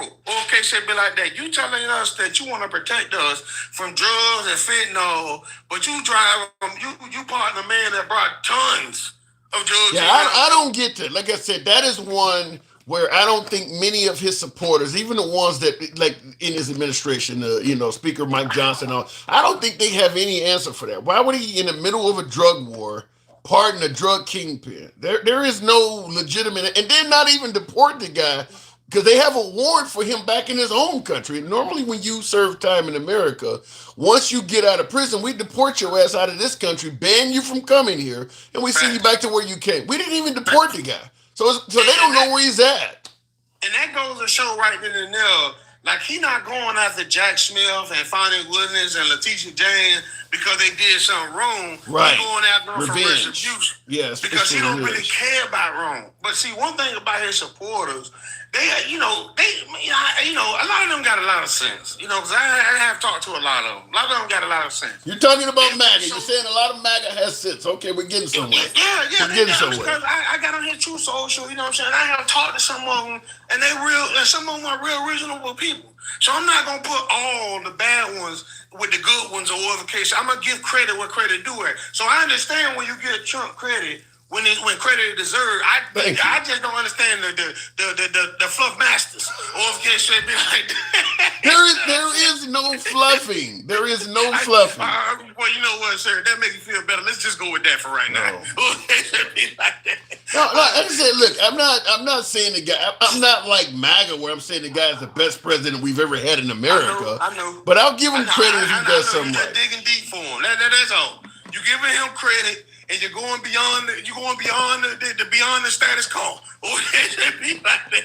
You know what I'm saying? My God! Ain't no ifs, ands, or buts about it. Let me tell you something. Hold on, real quick. I got it. Yeah, I can't get my own phone.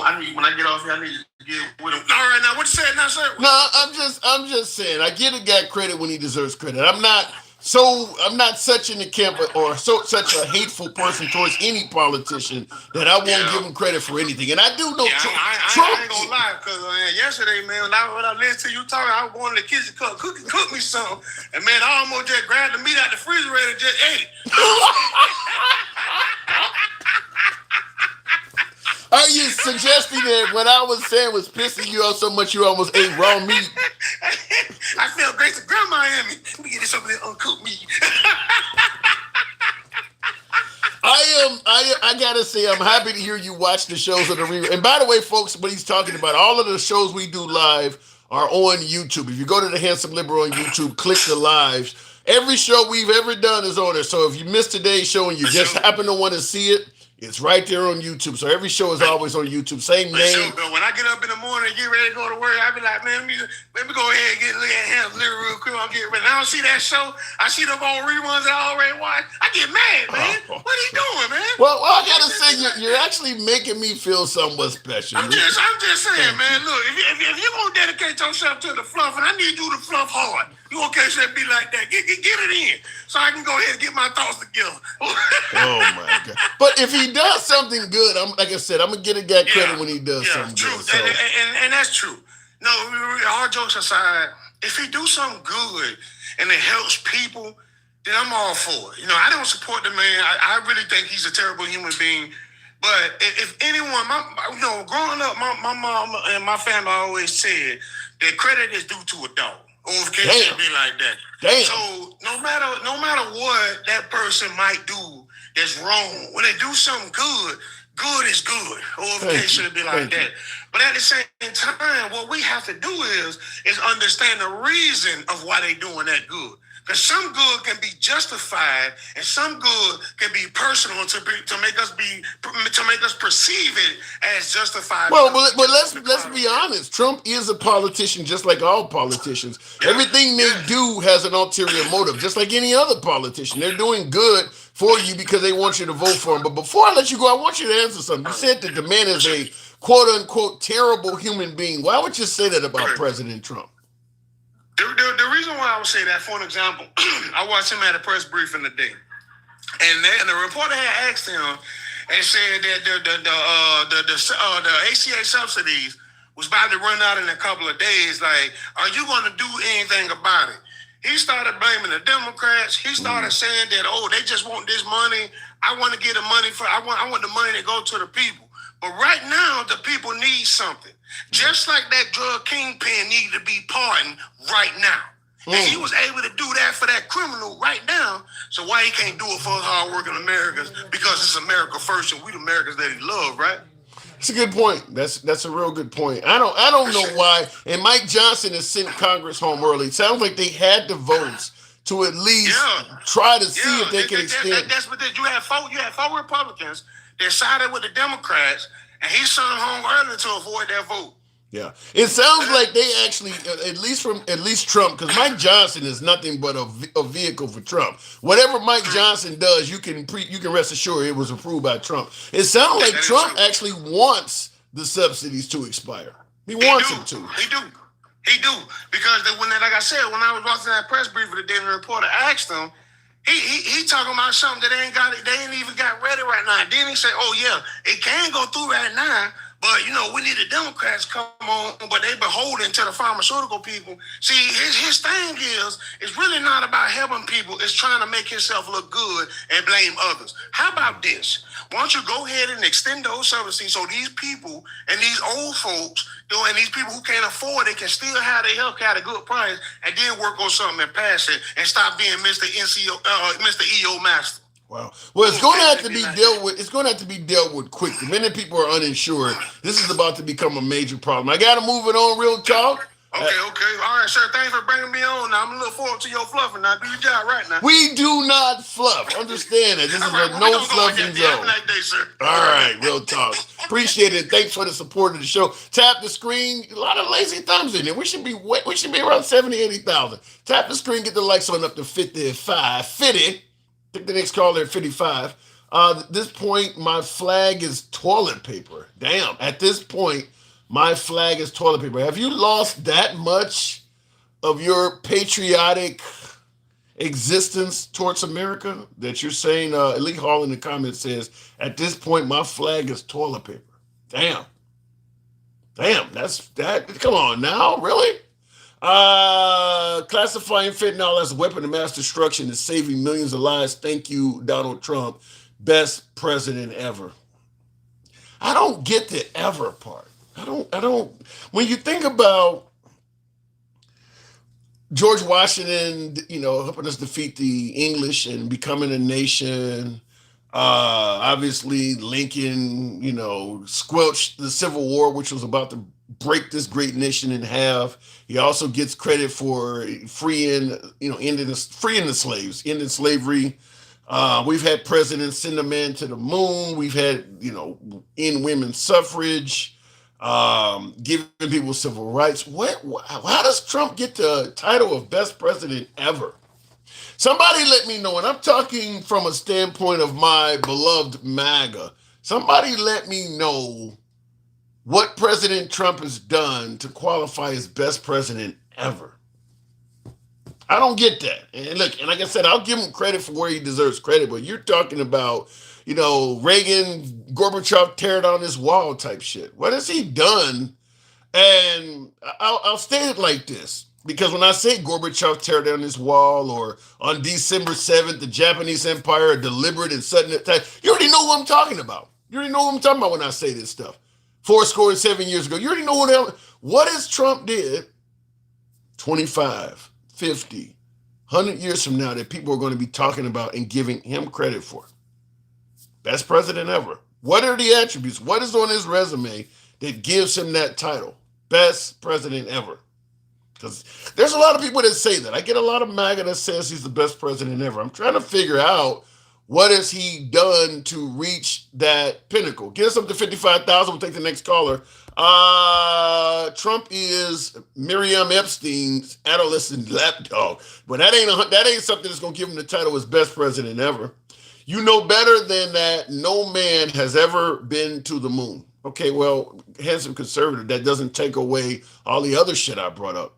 Defeating the Soviet Union, defeating the Nazis, all of that stuff. What has Trump done to put him above all of that? Somebody give me something. I'm willing to entertain it. Give me what he has done to take him up to that level. All of you guys, brain dead morons, stop playing politics and wake the fuck up, says Diamond. Wow. He stopped war. He made America the first nation. Made America the first nation in what way? We already were a superpower. We already were the wealthiest. How did he make America the first nation?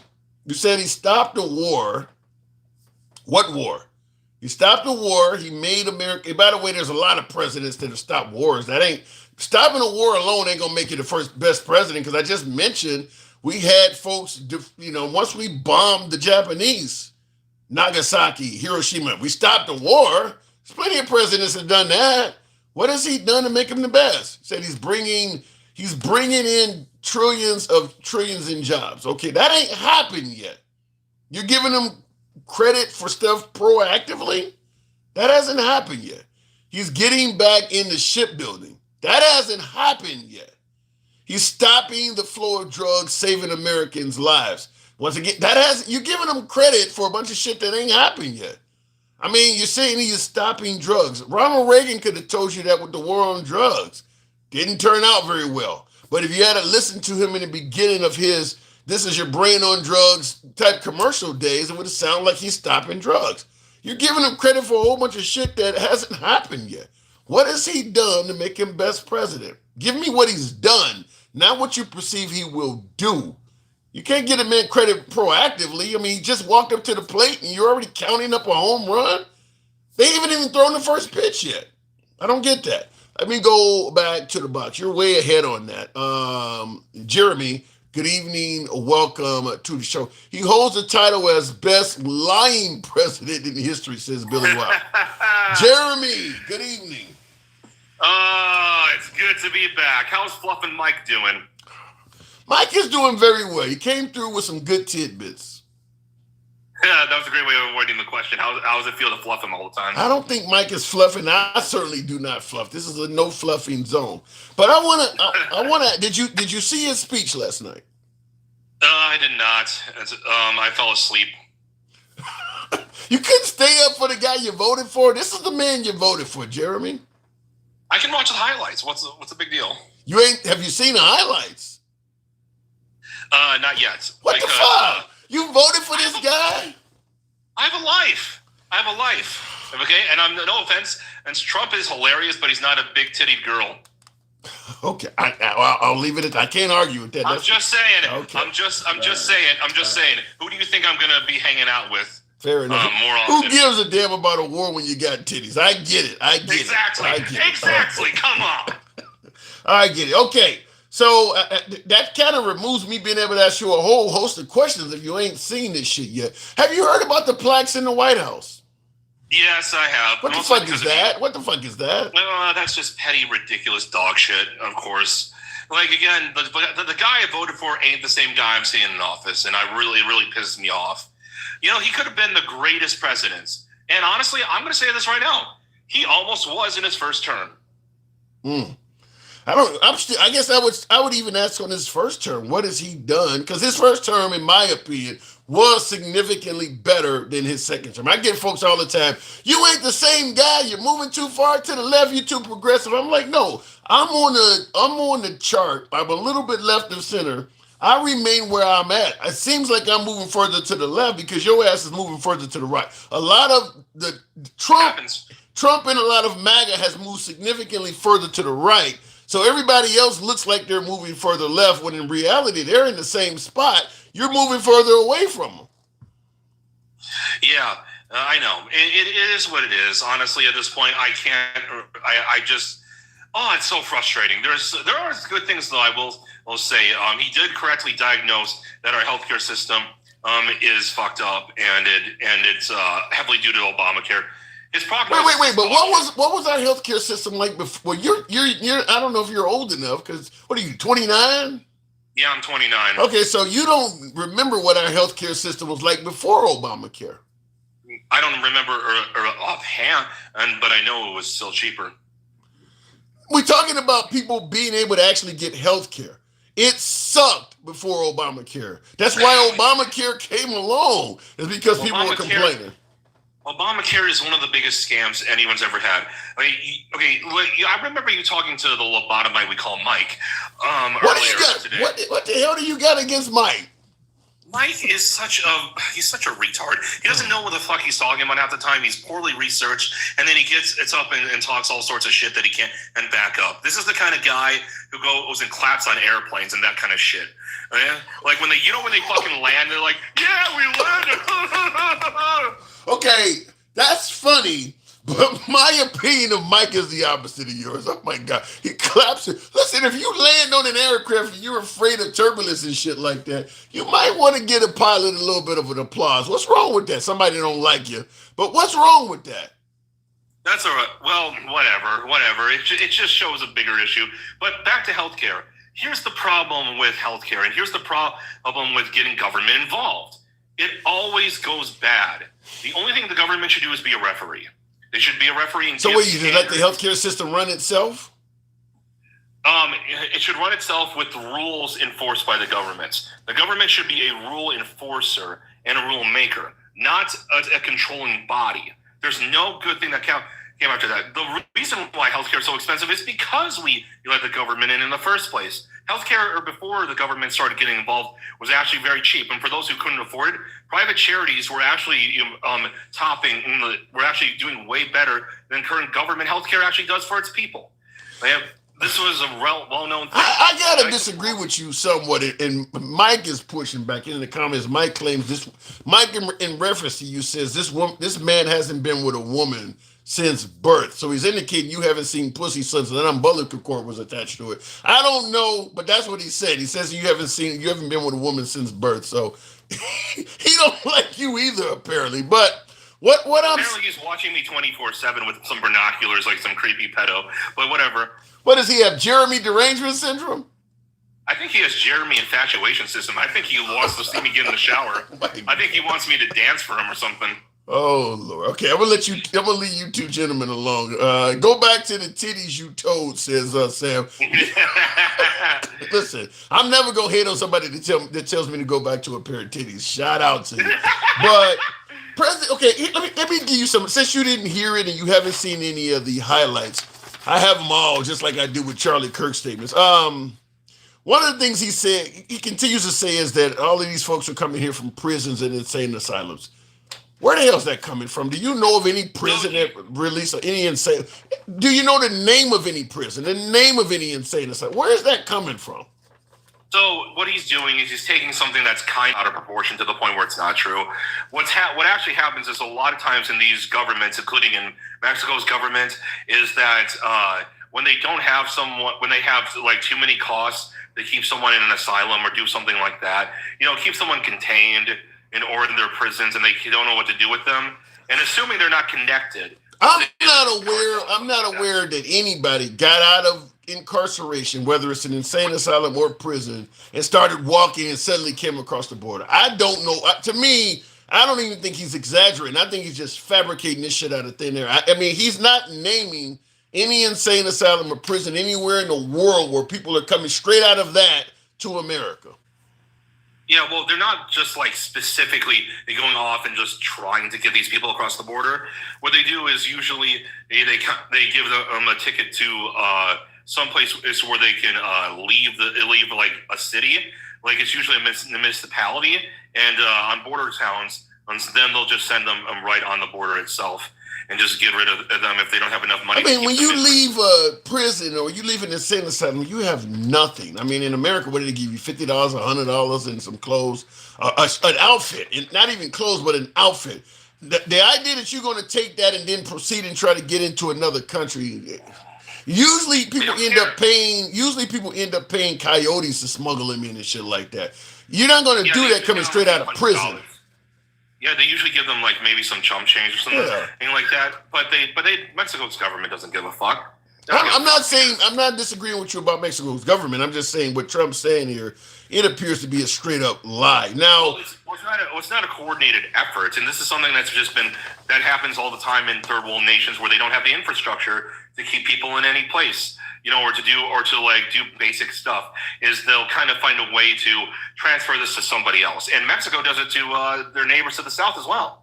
It would be a lot better, Jeremy, if he could provide some evidence. I mean, yeah, Trump just says a lot of stuff, and when you try to look into it, you run to a dead end. Now, he also said people were indoctrinating their children with hate for America. What is he talking about? It's a lot of different cases that happen. Is that he's just talking about? He's kind of amalgamating them together, like they're kind of congealing in his mind together. So there was a few cases of Harvard professors was going off, and this is where I wish he would just be more specific and talk about people in colleges. As there was a few professors, like at Harvard and at UCLA and a few other places, that were going out of their way to grade people badly if they decided to say anything that sounded anywhere near patriotic in any of their social studies or history. Don't we do the same thing when people try to hold the cops accountable for maybe mistreating minorities and shit like that? Okay, look, criticizing America don't mean you hate the damn country. I'm trying to figure out where the right has this mindset of how America should be and what you can and cannot criticize. Yet Trump criticizes America in every fucking way. He's talking about the president of the country, talking about the military being dilapidated. He's calling cities shitholes, talking about people that are in the country as being garbage. How does he get away with all of that? None of that's considered as hating America. But what the liberals are saying is about hating America. Can you explain that? Well, a lot of times it's these left-wing Harvard and Yale and UCLA and all sorts of other university professors. What they actually do is they actually try to set up this idea that America is inherently evil. So it's not just like, oh, here's something that they're doing wrong that they could improve on. They want you to believe specifically that America is uncurable and needs to die. Well, I mean, I hate to sound like one of them, but if you look at the history of America, we've done a lot of evil shit. I mean, we have been founded on doing. Every country has. Every country Okay, has. then maybe they're all inherently evil. Before you say it like, oh, that's not okay. You constantly, like, whenever I bring up something bad that the left does use, and all of a sudden and pivot to, yeah, but the right does this too, and so I'm just doing one of your tactics. Okay. Well, I'm going to throw back your tactic at you and say this. Even if you say that all countries have done it, just because all countries do it don't mean it's bad. That's like me saying that you tried to kill somebody. Well, all of my neighbors did. Then you all fucked up. If every country has done evil shit, then they all are inherently evil. Well, they're not all inherently evil, okay? Inherently means it's unchangeable. It means it's part of who you are. It means that it's in your DNA. It's not with America, not at all. We have. I think it really. We've changed heavily. I think it really depends on your definition of what is evil, for instance. I mean, for instance, when you talk about mistreating human beings and doing things that are inhumane, America has a lengthy history of doing that, and that ain't something that just ended. I mean, we can our healthcare system. Our healthcare system is a perfect example of how we put money and wealth above actual humanity. We're still doing it. Oh, God. Okay, I'm going to school you on the health system, okay? School me, goddammit. School me.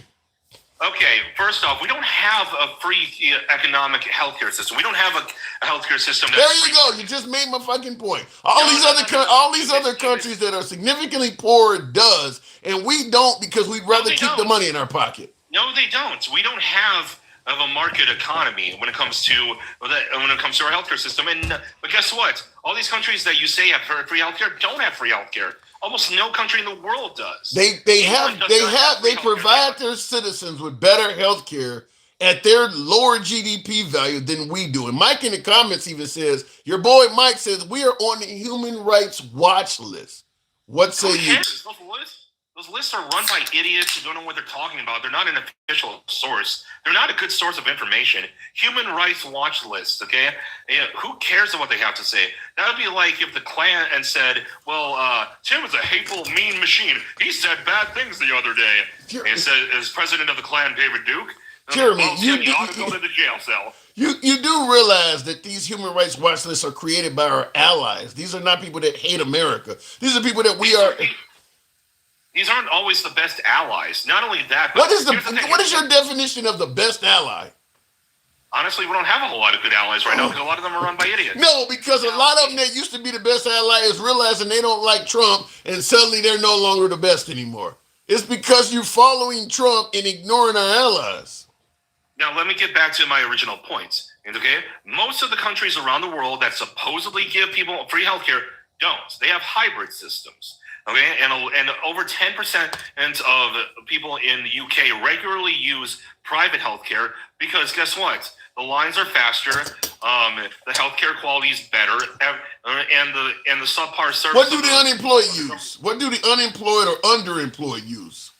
They don't have a choice but to use public healthcare. What do they use in America? What do the unemployed in America use, or the underemployed? The underemployed, it depends on whether they choose to use private healthcare or not. That's a choice. But here's the thing: we don't have a How is it a choice system. if you're underemployed? You can't afford private healthcare. What are you talking about? Well, sometimes it depends. Some people will take away money from some things and give it to other things. Sometimes they give their money to private healthcare instead of other things like a car payment. Sound to me like you're trying to redefine what evil is. I mean, you're admitting it's money oriented. I'm not redefining it. I'm not redefining it. I'm telling you the truth. And guess what? It's the whole point. Reason why America's healthcare is so expensive is because we put government in there. Government and puts price controls on things like medications, beds in hospitals. They even have laws that restrict a certain amount of hospitals from being built within a certain radius of each other, which is absolutely stupid. It is one of the dumbest things you could ever do because that means you have a monopoly in that area. I think the reason our healthcare system is so expensive is because you let the hospitals make a lot of decisions on their own. I don't think it's government. I think it's capitalism. You let them, just like many people believe that they actually have cures for certain cancers, and as opposed to curing it, they would rather sell you treatment because they make more money off of it. That ain't the government. Yeah. That's the damn industry doing that. It is the government. It is the government. You want to know why? Because when there's no competition, guess what happens? All of a sudden, whoever's in charge can do what you just said. They don't get away with that stuff when there's a market out there where you can easily say, no, I want somebody else. You want to know what Obamacare was? It was basically a great gift to the healthcare cartels. That's what it was. I'm going to tell you it is. There is no nation on earth that wants to get rid of whatever type of universal health care they have and go to the American system where you got to have a job to get health care. When you're between jobs, you have no health care. You got to buy Cobra. There's no other country on earth saying, we really want to do what America's doing. Nobody likes our shit. Who cares if there's no one else who wants to do it has nothing to do with who cares. It's the fact that they don't. If all of these folks want to stay away from what we're doing, that says something about what we're doing. It's not very favorable. If the American healthcare system was actually privatized, then they would. Okay? The fact of the matter is that we have a healthcare system that is heavily controlled. Here's the thing. If you actually wanted to fund universal healthcare, you know what you would have to do? You couldn't just tax the rich. Even if you tax the rich, the richest of the rich at 100%, you would still need to double the taxes that are already on every other class, including the working and poverty and constricted classes. The only people you couldn't tax are the people who have absolute poverty, who have zero. I actually don't think it lies in taxes. I think it would lie in price controls and things like that. I mean, price controls don't work. They've always failed. Look at the housing market in New York. Look at any place that it's ever been implemented. Look at Venezuela. Look at Cuba. So you believe a hospital should be able to charge $10 for an aspirin if they want? No price control. Just let them do it. Yes, because they won't do it when you have competition. So when you have this competition, is crazy. You can't charge $10. You can't charge $10 when you have like 3 other hospitals in the same area. What you don't realize is that competition will ultimately merge to create monopolies. That's happening right now in the Netflix Paramount industry. Competition only stays that way for a short period of time until they realize we can make more money by all being part of the same entity, and we don't have to compete with each other. Then we can just rip everybody off. That's what ends up happening. We have antitrust laws for that. You saying, wait, no, hold on a minute. You're saying the power of the government can give everyone health care. They can pay for child care, which is something that a lot of the people on the left have to want to put in. And they can pay for everyone's school lunch. And they can pay for all this shit. But they can't tell, like Cigna and United that they can't and butt fuck each other into creating a baby? What are you talking about? No, I think they can do it. The problem is Cigna and United, these countries are in their pockets and paying them to rule in their favor. That's what's happening is that these folks are lobbying to them and they're giving them enough money so that they don't get in the way of what they're doing. Well, that is actually true. I will not deny that lobbying is definitely something I want out. Finally, listen. No, I'm not pretending. Let me just say it like this, Jeremy. As long as we favor capitalism, the capitalists are always going to capitalize on opportunities. That means everything will be done based on the bottom line. So if you're sick, they're thinking more of how much money is it going to cost? What's the cheapest way to get this motherfucker out of the hospital? If we got to let him die, would we rather pay off the lawsuit as opposed to the surgery? Everything is being done based on money. Nobody gives a shit about anybody. It's only about how much money we can make. Wait, hold on a minute. Do you think governments don't do the exact same thing? What? Are you pretending that governments don't have financial incentives? I think it's exactly what you originally said, is that you need to have competition. But the competition I'm talking about is you need to have government competing with corporate America to put checks and balances on them. Either one of these entities, if you let government run everything, it's going to be fucked up. If you let corporate America run everything, it's going to be fucked up. You need both. And what we have been doing is letting corporate America run more and more aspects of American life, and they've been fucking things up. That's not true at all. We've been taking away the free market. We've been making it more government in control. It's the exact opposite. You think minimum wage has stayed the same for 20-something years because the government's involved? You don't think that's corporate America? Really? Yes, absolutely. That's insane. Oh my God, absolutely. Okay. Absolutely. And you want to know something that would actually do a lot more than anything else for the people's healthcare? If you privatize it, you want to know what could happen? What? Drug prices will drop drastically. Okay? In fact, some of what government does is actually they stop companies from lowering drug prices. It's called a price floor. I haven't seen anything done on a privatized basis that's been better for the lower income. Privatizing schools, anything that's been privatized has always benefited folks who have more money. I've never seen privatizing something benefit the folks that are at the bottom. You have a difference of opinion. I think you're totally wrong on that. I'll give you the last word. I got to move on. All right. So one last thing I wanted to talk about, Alex, is this. I'm just going to add this little thing in. So when it comes to Trump, the one thing I can say I like is that he's definitely kicking out a lot of illegals. And to everybody who thinks that, we should bring in the world's poor or being cruel, we shouldn't take away their ability to come to the United States to make a better life. If you watch a video called Immigration Explained Through Gumballs, it shows the exact numbers on how only maybe a tenth, maybe even a fifth of the world could come here at best. Okay, so for the majority of people around the world, we cannot help them, even if we all gave up 100% of our paychecks. You know what would be better? You know what would be better for them, as opposed to trying to help them and letting them come to our country? Quit fucking up their countries. If we just let the world be as it may, a lot of countries that are suffering today would not be suffering. Like what's going on in Venezuela right now. We're making that country poor. Our involvement in that, it's a lot of that shit that is creating folks that are desperate and need help. It's us fucking with their countries, telling them what they can and can't do. If we just let them be, a lot of those countries, everything from Blood Diamond on up, us getting involved in their politics, putting in leaders that we feel favorably that's going to sell out their country to us, taking their resources, we actually are making them folks desperate.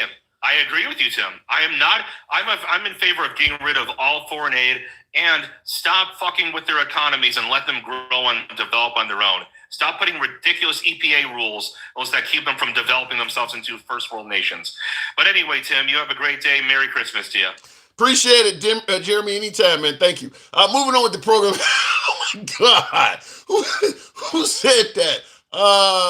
Just say Jesus, and Jesus says Jeremy is a fucking idiot. Oh my God, be kind to the guests. Jeremy's a friend of the program. Tap the screen. We're gonna ask for you guys to get us.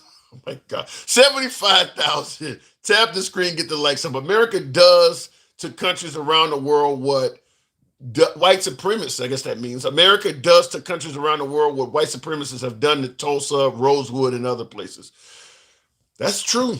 That's true. A lot of countries are worse off economically having dealt with the United States than they would have been if they had simply repelled us at their border. If they had done to us at the border what Trump is doing to immigrants at the border, there's a host of countries that would be better off. Host of countries that would be doing much better. So, look, if you want to secure our border and say you can't bring in poor people, we got to take care of our own in America first, fine. But quit making other folks poor. We've really exploited a hell of a lot of countries around this planet, on this planet, in our only what is 250 years coming up. We're a fairly new country. We've done our share of damage on this great planet. I know a lot of folks are going to suggest that means you hate America, to call America out for its bullshit, but it's true. It's true. America's done a lot of damage. We can, listen, if we want to zoom out to not make America look as well. You know, other countries have done damage too. You know how that kind of works. You know, slavery happened other places too. But fact is, America has done a lot of damage to other countries. There's no denying that has happened. Imagine how many refugees will be created if we invade Venezuela. Stuff like that. Stuff like that. You got to assume the Iraq invasion created refugees, people trying to get the hell out of Iraq. Same thing with Afghanistan. Yeah, stuff like that. Now, Trump is talking about, and by the way, get the likes up to 75,000. We'll take the next caller. By the way, tap the screen if you, and by the way, also like the program if you're watching on YouTube. Give us a sub if you happen to like Open Dialogue from all sides of the hour. We're here most weekdays. But I'll give you an example. Right now, President Trump, after an Afghan national that helped us out in Afghanistan, traveled from D.C., or Washington State, rather, to Washington, D.C., shot 2 National Guardsmen, killing 1 in the process. Trump is using that to now suggest all Afghan nationals may possibly be on the chopping block. Now, MAGA likes that. MAGA likes to get these Afghans out of here. We don't know who they are. But what's going to happen when they go home? Chaos. All of these folks have been living with the enemy. Many of them helped America out in a war against their own country. So they all of them would be viewed as traitors. So it's going to be all kinds of massacres and shit going on if Trump deports them back to Afghanistan. This is what I mean when I say some of these countries would have been better off if they never got involved with America. This is also what happened in Iraq. Whereas during the Desert Shield, Desert Storm stuff under George H.W. Bush, we convinced the Iraqis to rise up and fight against Saddam. They did it. We left and did not help them. So Saddam Hussein started killing off a bunch of them. What did George W. Bush say when he went back into Iraq? Well, he's killing his own people. We got to stop him from doing that. Yeah, because they listen to us. They listen to us. Once again, another group of people paying the price simply because they worked with America. And there are people like that all over the fucking planet. People like that all over the planet. So if you don't want to take in poor people, that's fine, but quit fucking up their lives in their own countries. Looking in the comments, Will G says Trump ain't shit. Says Trump ain't shit. The Warrior dividend check is money coming from already congressionally approved funds made to improve military products or projects rather. Well, I'm not military, but I gotta assume for military families hearing that they're going to get $1,776 sent to them, they don't care where the money's coming from. Now, what are you suggesting, that they were already going to get it? They were already going to get a $1,776 check? Because I'm sure there's some military families that were like, I don't give a fuck about Trump, but thank God we need this money right now. That's a nice check to have coming in. I don't know if President Trump's going to be able to do it, though, because doesn't Congress control the purse strings? This hasn't went through Congress. Congress is not even in session. Mike Johnson is about to send them home. They're not even fucking around and negotiating health care. They're just going home early, getting paid to be home, not even working for the country. I don't know, but listen, getting a $1,776 check is not a bad thing for the military. If it was already coming, we'll see how that works. Check is pending in my son's account, says Benicio. Wow. So in other words, when he said the money is already on the way, Benicio is saying that the check is already pending in his son's account. So you're already seeing it. They give you 2 or 3 days before you can cash it or have access to the money or whatever, but you're already seeing it in there. Wow. I thought Congress had it in their bill last year. I don't know, but this is Trump going on TV saying it. And if they get it, they're going to give credit to Trump. I probably would too. Nope, that ain't happening. He's not. Says, so you're saying it ain't happening. Let everyone get health insurance, period.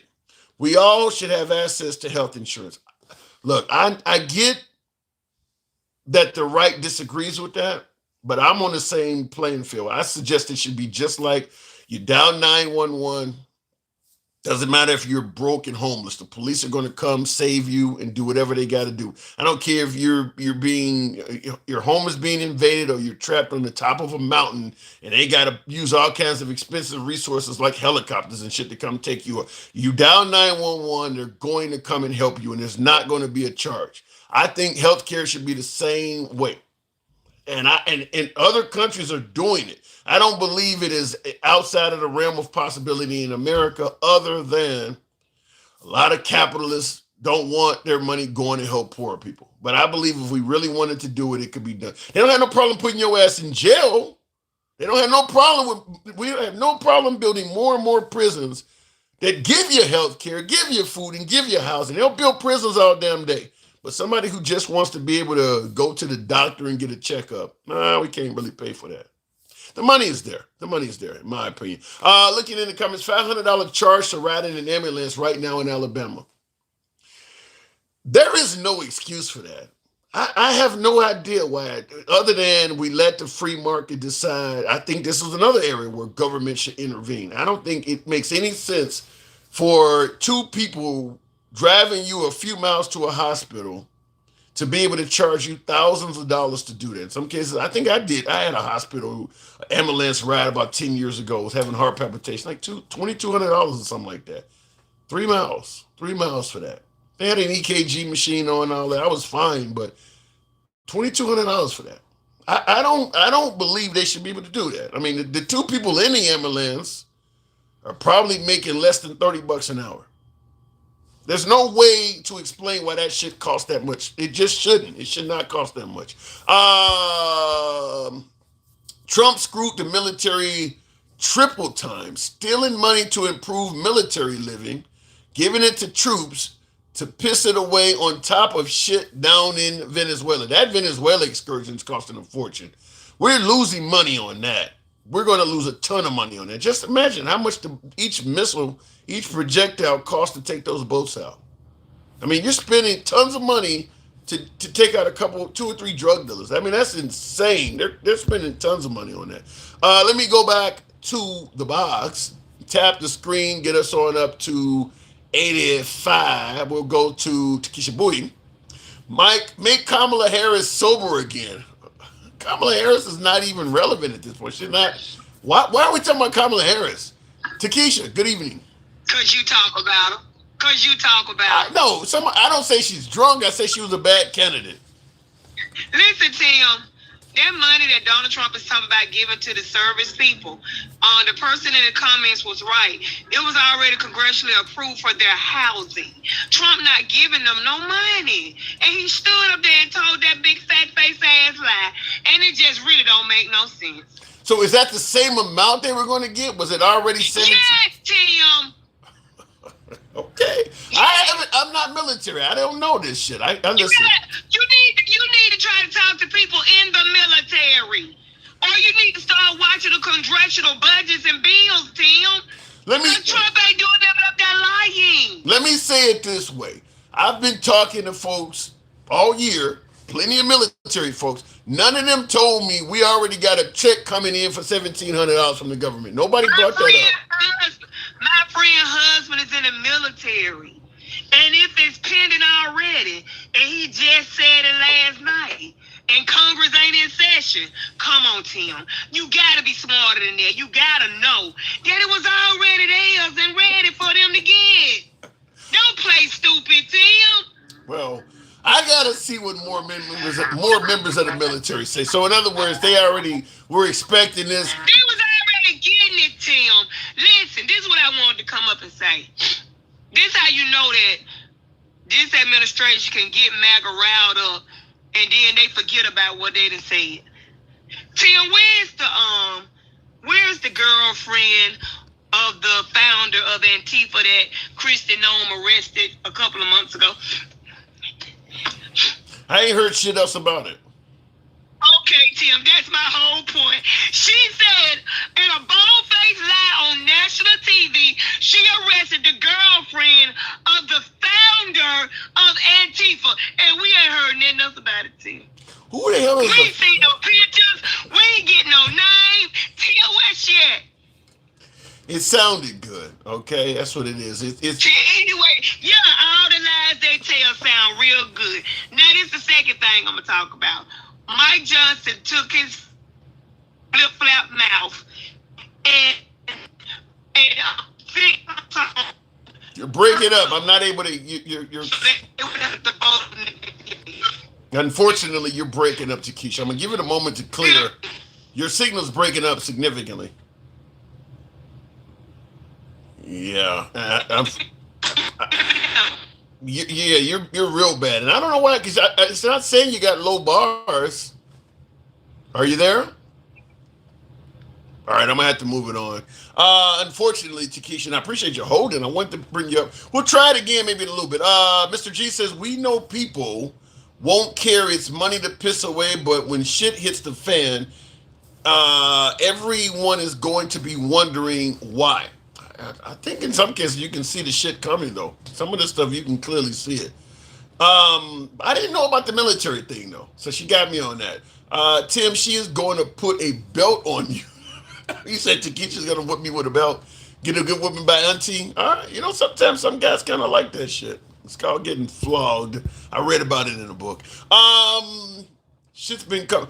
I dance and smile. What does that mean? And I seen it. Her Obama phone melted. All right, okay. Let me go back to the box. Damn, that's crazy. Loves you in the Green Mile. Do I look like what is that dude's name from the Green Mile? The late actor. He's passed away. I get you know. Listen, I got a lot of folks that watch the show that are not black, and you listen. You know, we all kind of look alike, right? So I get everything from Debo. I kind of get Shaq occasionally.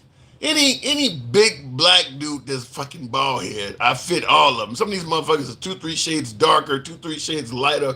But any black dude, Michael Clark Duncan, yeah, that's who it is, body snatcher. Anybody that's because that dude was swole. I wish I had his body. I don't look nothing like Debo, nothing at all like like the late Tiny Zeus Lester, another actor that's passed away. I get called that. Like I don't look nothing like that dude. Absolutely, he's like multiple shades lighter than I was. He was caramel or whatever. Anyway, looking in the James Olmos from Good Times, and I don't look nothing like James Olmos either, but I'll take him a little closer than Debo. Guys are crazy. Dr. Phil, are you talking about Uncle Phil from Will Smith's what is the show? Parents. What is the show? What was Will Smith's show name? I can't even think of. But you know what I'm talking about. You're trying to tell me I look like Uncle Phil? God. West Philadelphia, born and raised. All right, looking in the comments. Here's one. Mia Run, whatever says Uncle Ruckus. Okay. All right, let me get back to the Prince of Bel Air. That's what I'm thinking about. It's not an Obama phone. Technically, it's a Bush phone. That is an excellent point. The Obama phones did start with the Bush administration. They were not Obama phones. They were Bush phones. Let me go back to the box. We might be to cross the 100K mark if you guys would let your thumbs not be lazy and tap the screen, but we'll go straight back to the box and go to Love to Cruise. The blacker the berry, the sweeter the juice. Depending on who you talk to. Some people might say the blacker the berry, the tighter the noose. Depends on who you're talking to. Love to Cruise, good evening. Hey, what's going on, Tim? Not much at all. Yeah, you've been tuned in. What brought you up? What am I getting wrong? I'm getting hammered over here. Man, your motherfucking ass. Anytime a conversation starts with that, it's about to go south. Give me what you got. Hey man, there's a few things, man. You get a lot of shit right, but I'm tired of you hammering on. First of all, I'm tired of you hammering on Vice President Harris. Now, she was a qualified candidate. I never said She otherwise. just ran. Wait a minute, hold on. She just ran a fucked up campaign. Okay. But you never said that. You keep on saying she wasn't a qualified candidate. No, you're absolutely wrong. Let me explain to you what I said, because you're getting that wrong, and I'll give you plenty of time. And by the way, folks, help your boy get that TikTok cap goal. Shout out to those who have helped. Certainly help your boy out with that goal. We're pretty far away from that. Here's what I said about Kamala Harris. I've said before that on paper, resume-wise, she was more qualified than both Trump and Barack Obama, being a district attorney, attorney general, then a senator, then a vice president. Her resume looks like somebody who is on course to become the nation's commander-in-chief. She was definitely qualified. But what I keep saying is, when it comes to being a politician, unlike getting a job in corporate America, it's not about your qualifications. It's how you can relate to the people. Like Obama was just a community organizer and had been a senator for only 2 years, and he got 2 terms because he knew how to talk to the people. He was a good candidate, but he didn't have the qualifications of Kamala Harris. George Santos in New York, the disgraced congressman that Trump has pardoned, he didn't have any qualifications, but he knew what to say to get in there. So Kamala Harris, where she failed that is she didn't know how to relate to the people to get in there. Being qualified is great, but in politics, you got to be able to tell people what they want to hear. Like Trump, 25 million illegals that come in there to steal and rape everything from you. That people want to hear that shit. Don't even have to be true. Don't mention that line, motherfucker. There. I'm just saying. Thank you for the hat. Thank you for the TikTok cap for the great. It don't have to be true, but in politics, you're selling yourself. It ain't always about your resume. It's about what you say in politics. And Kamala Harris didn't come across as authentic in many people's opinion. Her campaign, she didn't, and she ran a bad campaign for the primaries, and she ran a bad campaign for the presidency. And that's all I'm saying. I'm not bashing her. I mean, I'm just simply saying, listen, most of Kamala Harris's votes were anti-Trump votes. People were not voting because they really wanted Kamala Harris in office. They were voting because they really wanted Trump out. People who vote for Trump really like Trump. People who voted for Obama really liked Obama. That ain't what Kamala Harris was getting. You're right. Guilty as charged.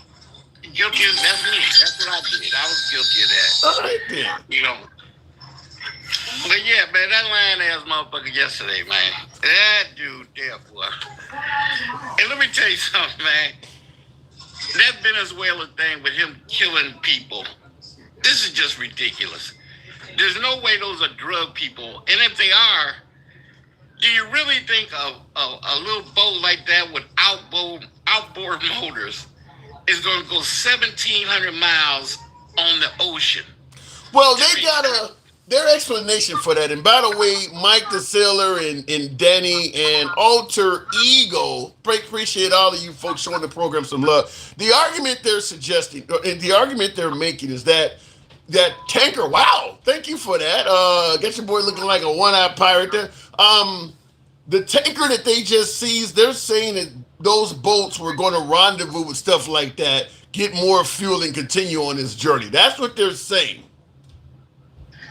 Even if that is true, I've never known no drug force that goes to the lower level, kills them, instead of figuring out where they're getting it from and going to get them.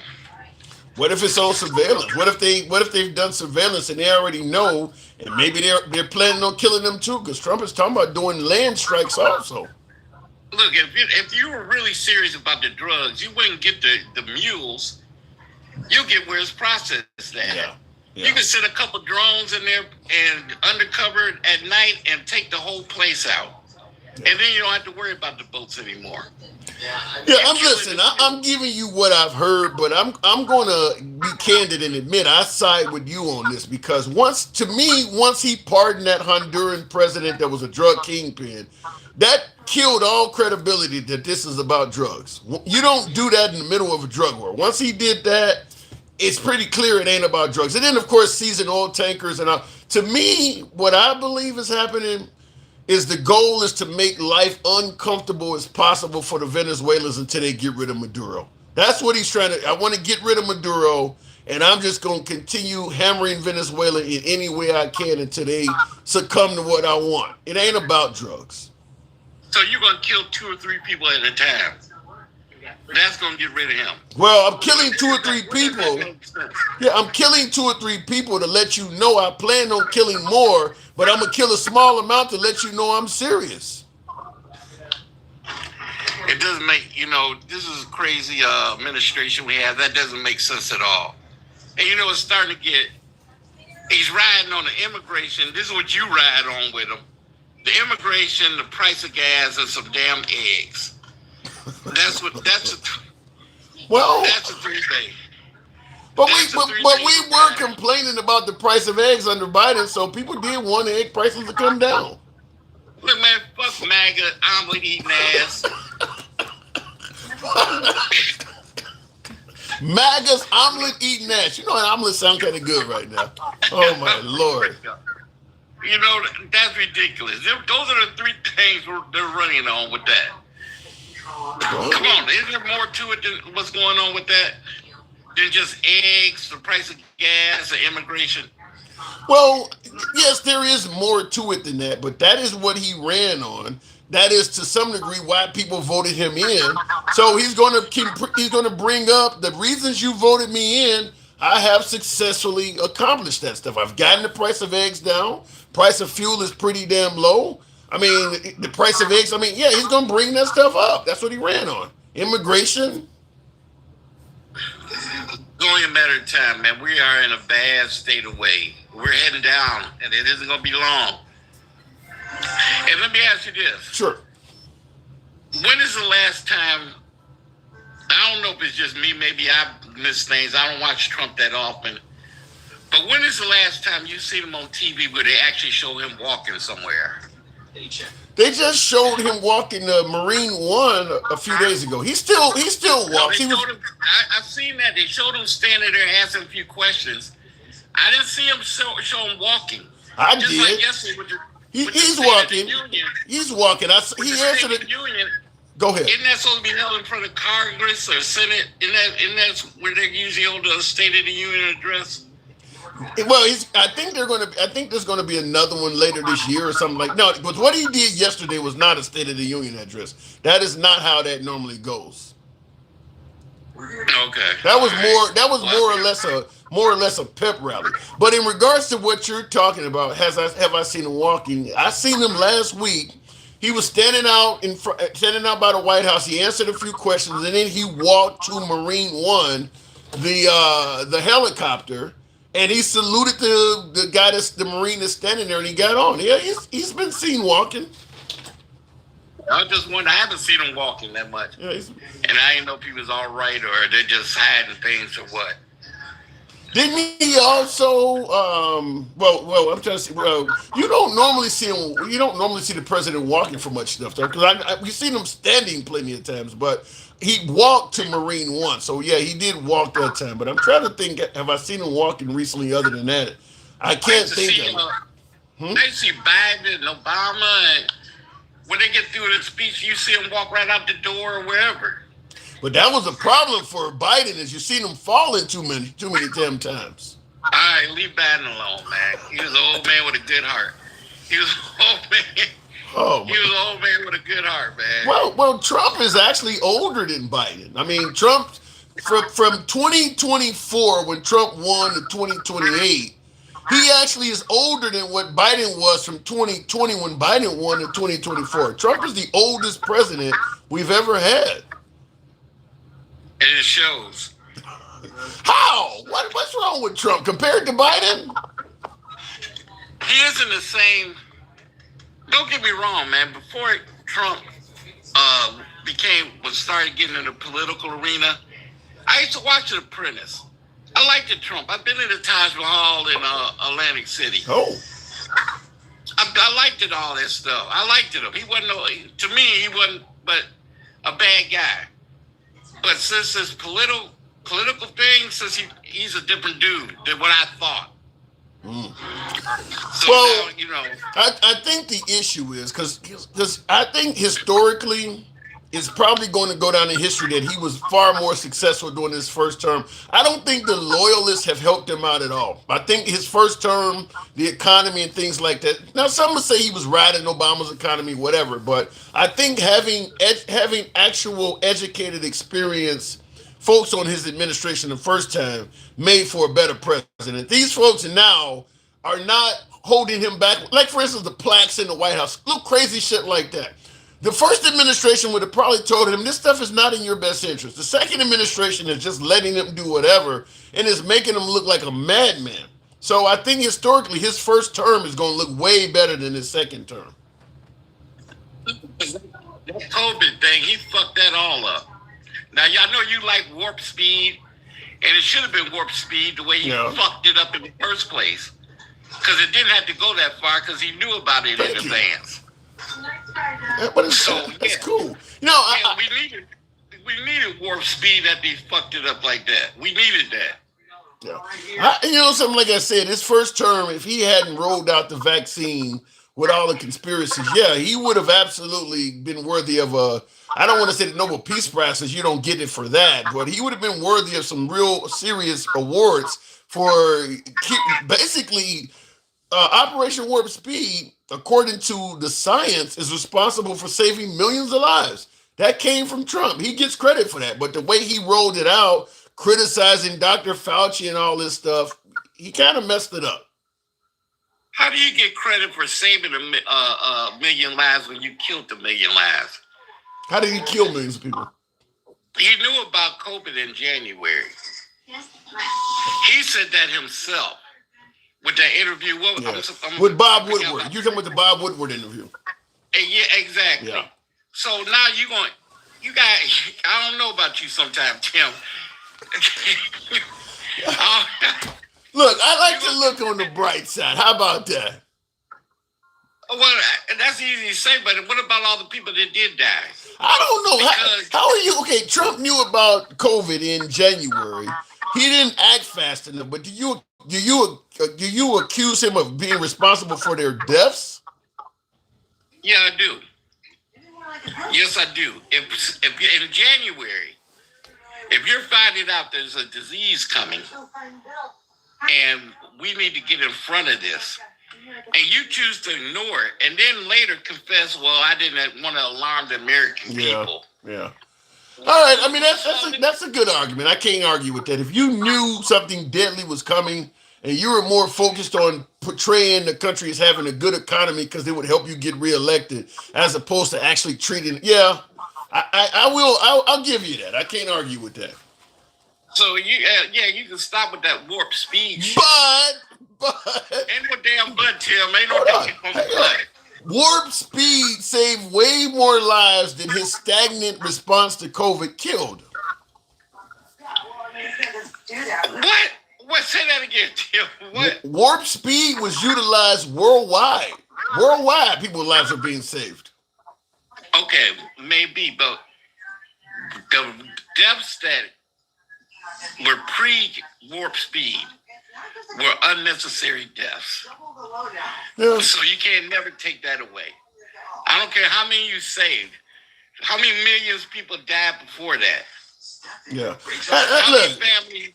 I mean, you got a decent pushback. I'm not gonna argue. Like somebody in the comments brought up the mask controversy where he was giving people the right to not wear masks. I mean, look, he is probably responsible for a lot of deaths as well. I don't disagree with that. The way you're orating it, I can't disagree with that. Yeah, you thought it was fake until this punk ass got it. Then But you do think Operation Warp Speed was a good thing though, right? Oh yeah, well anything was a good thing. But what I'm saying is it could have been warp speed in January or February. True. And then a lot of people didn't have to die. And if you're gonna mention worldwide, warp speed could have been there early worldwide, and millions of people didn't have to die worldwide. Yeah. I'm not just talking about the United States. I don't disagree with that. His handling of COVID historically is bad. I mean, like you said, giving mixed messages on whether the vaccine was effective, mixed messages on whether we should listen to Dr. Fauci, whether we should listen to the scientists, whether we should wear masks. His handling was bad. I don't disagree with that. Of course, saying that COVID would be gone by April based on no scientific research or anything, just telling people it'll be gone by April. Yeah, he handled it really bad. And you're right. He could have got ahead of it and saved more lives. Not to mention telling people to drink bleach. He didn't do that. That's false. He talked about disinfecting. He never used the phrase bleach. Oh, disinfect. Oh, okay. Excuse the hell out of me, Tim. Disinfectant. Okay. Well, but listen. Don't use. He's not a medical professional. He asked I won't say a legitimate question, but he asked a question that he was like, is it possible we could use some sort of disinfectant to deal with? They should have asked the question in private. He wouldn't have looked like an idiot in public, but. Yeah, you look like a damn idiot. Okay, disinfectant. Okay, everybody drink some motherfucking Pine Sol, and when you burp, you're going to be smelling. Look, I'm going to give you the win on that because look, let's just be real. Even if folks think that you just hate Trump for saying that, fact is, if Biden or Obama said it, the right would be hammering them on it as well. So if you say something stupid, you got to get held accountable for it. Because what hit with Obama? What was that H12? What was that? What was that disease called? Oh, H1N1. H1N1. Yeah. How many people died off of that? A dozen? I don't think it was as deadly of a disease either, but Obama did leave behind the way to handle a pandemic, and Trump just ignored that. Not liking Obama, not wanting to listen to anything Obama left behind, he ignored that, and that caused a lot more people to perish from COVID than should have. But I don't think H1N1, even worldwide, was as deadly as COVID. Well, that's because Obama got in front of it. COVID, necessarily, since we got a Warp Speed came out and we got a grip on it, how many people that died since then? It tapered down. Yeah, it's much. If you get in front of it, you're fine. So, yeah, I mean, look, I can't argue with that. The way you're saying it, the way Trump handled it, they don't like you, Love the Cruise. I'll move it on. They don't like you, apparently, though. Yeah, I see that violation warning. Yeah, I don't know what I said. We talking about the vax, man. You know how you talk about the vax, you're talking about the LGBTQ or the 2020 election, and the TikTok has some kind of AI or some kind of algorithm that does not like those topics. All right, it was nice talking to you, man. Anytime, man. I want to go to TikTok jail. All right, we'll do it again next time. Thank you for coming through. By the way, tap the screen, get us on up to 115. Fitting, F-I-D-E-E-N, 115. And thank you, Gino. Gino, you were proactive on it. Get the likes up. Yes, every Democratic president in history has given us deflation by lowering the national debt, says user. Well, President Trump is on record saying that the Democrats are better for the economy. Before he became a Republican, there is video you can readily find of him on YouTube saying that the economy is better when the Democrats in office. Herman Cain would say otherwise, says Justin Enrique. Yeah, they threw that party. Nobody had on mask, and we lost Herman Cain in the process. Wow. Yeah, Herman Cain. Totally forgotten by the Republican Party. You never hear his name mentioned. When has Trump ever appropriated funds correctly? And Trump is always using a dividend check scheme before shit hits the fan. You're talking about in regards to the military getting $1,776. Now, Takesha claims that money was already going out. We'll see how many military. There should be a bunch of military people all over social media saying the same thing. I haven't heard that. But we'll see. When you say MAGA, you really mean FDR. Okay, you guys are talking in the comments amongst each other, apparently. Tap the screen, get us up to 115. Negative. Trump has never helped us. Well, I will say this. The Republicans are a better party for the well-off. I do believe that. Because you look at how the Democrats, you look at the Democratic direction for America, you look at the Republican direction for America, and if you are well off, it makes more sense. If your bottom line is your primary concern, it makes more sense to vote Republican. Because let's say I own a business. I don't want the government telling me I got to give my employees a minimum wage increase at my business. I don't want the government telling me I got to give my employees employer-provided health care. I don't want the government telling me I got to let my employees unionize. The Republican Party is going to make sure none of that happens if you don't want it to. The Democrat Party, on the other hand, are going to be pro-union, pro-minimum wage increase, pro-allowing the employees to unionize. If you're well off, tax cuts are much better for the well-off under Republicans than they are Democrats. Entitlement programs, which generally are going to tax wealthy folks more to help out the poor, are much more restricted under the Republican Party. In fact, the Republican Party really has never met an entitlement program that they like. So if you're wealthy, if you're well off, and your bottom line is your primary concern, it absolutely makes more sense to vote Republican. Now, if you're hurting financially, or you realize you're in a situation that you could possibly fall on your face and need some help, then you should be voting Democrat. Because the Republican Party's mindset is kind of like, I figured it out, you need to do the same. If you fall in your face, you can either lie there until you perish or you can figure it out and get your ass back up. Kind of the mindset I always say of, don't ask me for shit. Now they have this whole thing, well, you can go to the church and there may be charity or something like that. That's hit or miss. But in terms of getting assistance from the government, the Republican Party is generally against that stuff. Love Nature. I like the name. Love Nature says his speech last night was atrocious. What Trump performed last night was essentially a pep rally where he touted a bunch of accomplishments that many suggest are not even true, but he touted a bunch of accomplishments and really, really dug in deep in terms of chastising the Democratic Party. I think they said he criticized Biden and the Democrats like 15 times in that speech. Speech was only 20 minutes long. So that means you're doing that shit about every 90 seconds on average. So he really tore into the Democrats on that. Distraction from the Epstein files, says Waylon.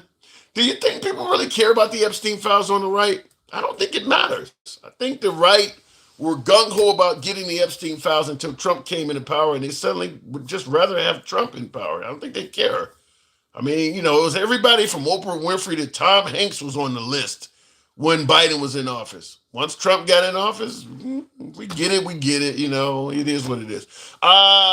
Corporations get handouts from the government. True. That is true. There is more work out there. There's more work out there than ever. This is something Trump said too.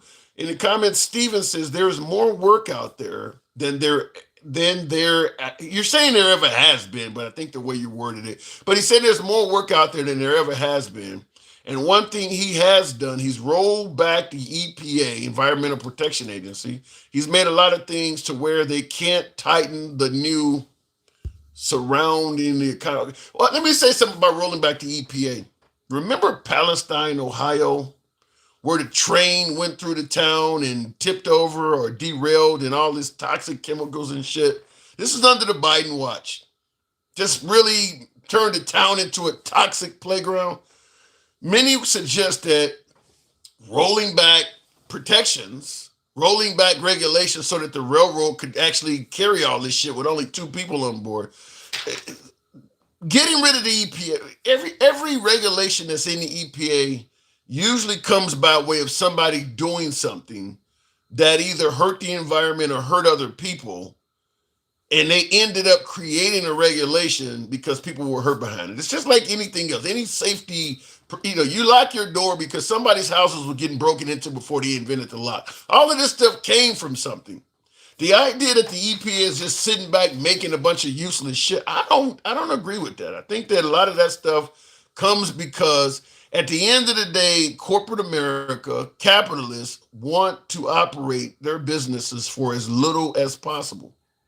They will dump waste in playgrounds. They'll dump waste in the middle of your neighborhood. If you don't have restrictions, obviously it's cheaper to dump waste in somebody's alley than it is to actually have it hauled off by a professional company.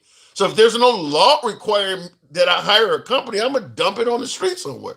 You have to have these regulations because if you don't, you have to have companies like the EPA. Because if you don't have that, for instance, if I can make money taking out bald eagles or something, I'll shoot every one of them to the point where the birds are extinct. If I'm making money per eagle, there's all kinds of examples of that shit. Just get rid of animals, get rid of plant life, do things right onto extinction because people are making money. You need the EPA. They'll tear down the wetlands, get rid of rainforests and all of that shit. The capitalists are focused on making money, not protecting the damn environment. So if you get rid of the EPA, people will fuck shit up to make money. I don't know why people think getting rid of the EPA is going to make things better off. People from China with money don't care how much a house costs. They will pay for it, keeping the market high. That shouldn't be legal. I think that as a matter of America's financial security, there should only be so much you let foreign investors and things like that do within this country. If you could flood the streets of China with Chevys or Buicks that were cheaper than their cars, I don't think they would let you do it. We're not going to let you destroy our car market because you can sell something cheaper. We do that here because we're capitalists. We'll sell out our own people if it makes a few folks wealthy because we're more focused on money than the actual protection of the company. Keep in mind, China's an adversary, and they only got to be as powerful as they are because of greedy capitalists. Sending manufacturing plants and jobs to China, they got wealthier. They've used that money to build up their military might and things like that. I don't think that would work in reverse. A lot of countries would not allow us to do to them what we've allowed them to do to us because they don't allow greedy people to sell out their whole fucking country for a few extra bucks. Big difference. Looking in the comments, you just explained Trump, Tim. He's a sellout. I'm done. Well, he's a capitalist. He too is a capitalist. They exploit loopholes. You know, when Trump became president, one of the promises he made was he was going to release his taxes. Remember that? Then it became an issue of where I'm currently under audit and I'm not going to release them until the audit is done. And then the response later was, well, I don't want to release them, and the law don't require it. Trump is the king of loopholes. A lot of capitalists are really good at loopholes. If you don't put some type of law to prevent them from doing it, they'll do it. Trump is the king of loopholes. And by the way, I think there's going to be a whole lot of closing of loopholes after President Trump leaves the Oval Office to prevent future presidents from exploiting a lot of loopholes that he has done. Looking in the comments, though, every businessman is for sale. That's probably true. Andy, good evening. Welcome to the program. JD's company that he invested in is selling all the land to China. Shouldn't be allowed. Good evening, Andy. Hello. Hey. Apparently, telling me. So you were thinking he was going to come out and tell us about Venezuela, and instead he came out and gaslit us about prices. He did a lot of what I was expecting, but I did think we would hear something about Venezuela too.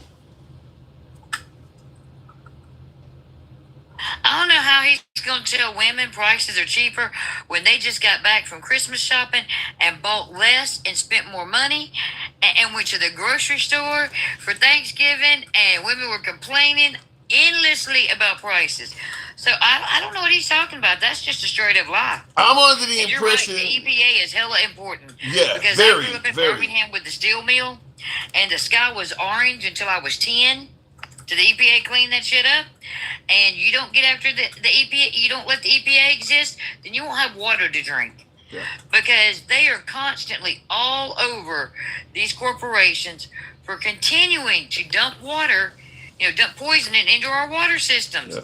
I cannot even believe that that the Republicans would think it was a good idea to get rid of the EPA. Like, that's insane to me. But that's what I just told you. I said if you were well off, it makes more sense to vote Republican because, getting rid of the EPA, if I'm a business owner, getting rid of the EPA is much better for my bottom line. Yeah, I can dump shit in the waterway that I wouldn't have been able to do from a Democrat. Saves me a whole lot less money. I can just have a dump truck pull up to the river and dump this stuff in, as opposed to what the Democrats. People sue you because that water is so bad. They got to prove it, but that water is so bad you're unaliving people because that has happened. Yeah.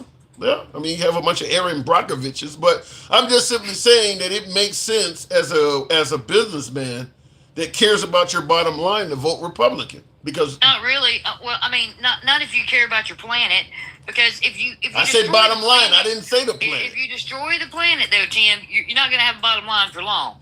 Okay, you're not going to have anywhere to operate. Like, I'm only going to get another 30, 40 years if I'm lucky. The planet will be around at least until maybe my kids might live a bit. They may be living in Mad Max, but I'm going to do all right. So, look, he may be destroying the planet, but I'll be all right.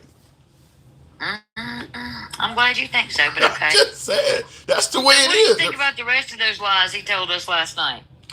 Well, let's talk about some of them. It's funny he had to yell at us.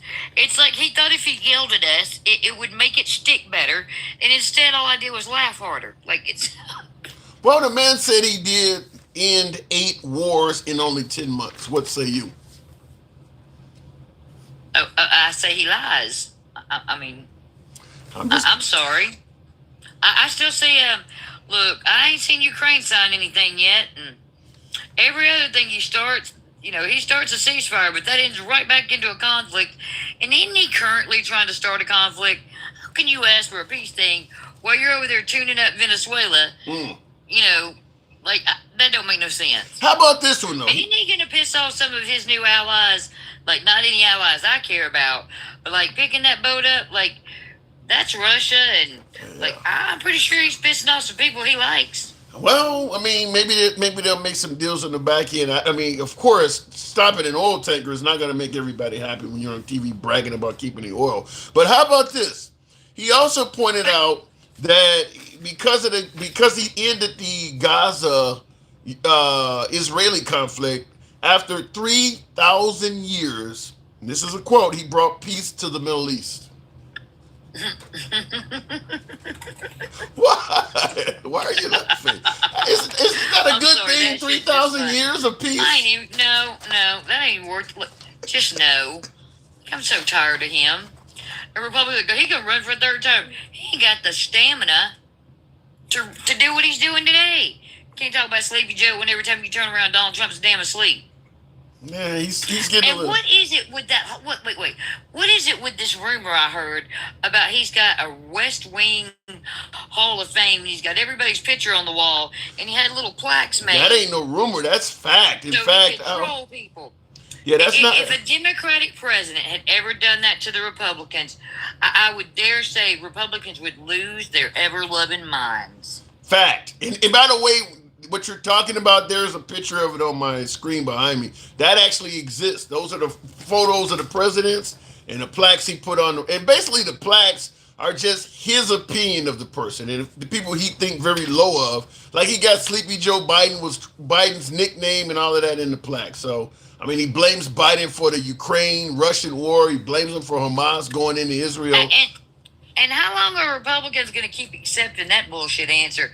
Because Trump's been in office like 11 months now, and at some point he's going to have to understand that it's going to be his fault. And Republicans, y'all do realize he's changed almost everything. So him still blaming it on Joe is a lie. I mean, I just don't know. Yes, it's hard to blame Joe Biden. I will say this: I am remarkably shocked at how extremely gullible the right is. Like, I had no idea. I don't think it's that the right is gullible. I think that the right believes that Trump is delivering things that America really needed, so they're going to overlook some things.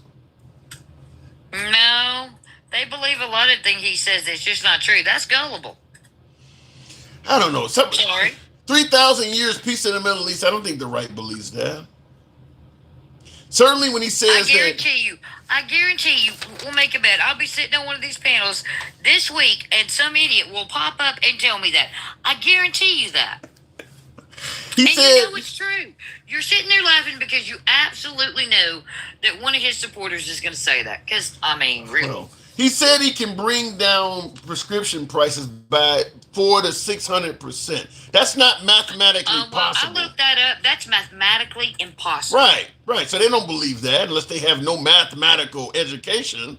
I mean, that's impossible. Well, you got to remember, America's got a third grade reading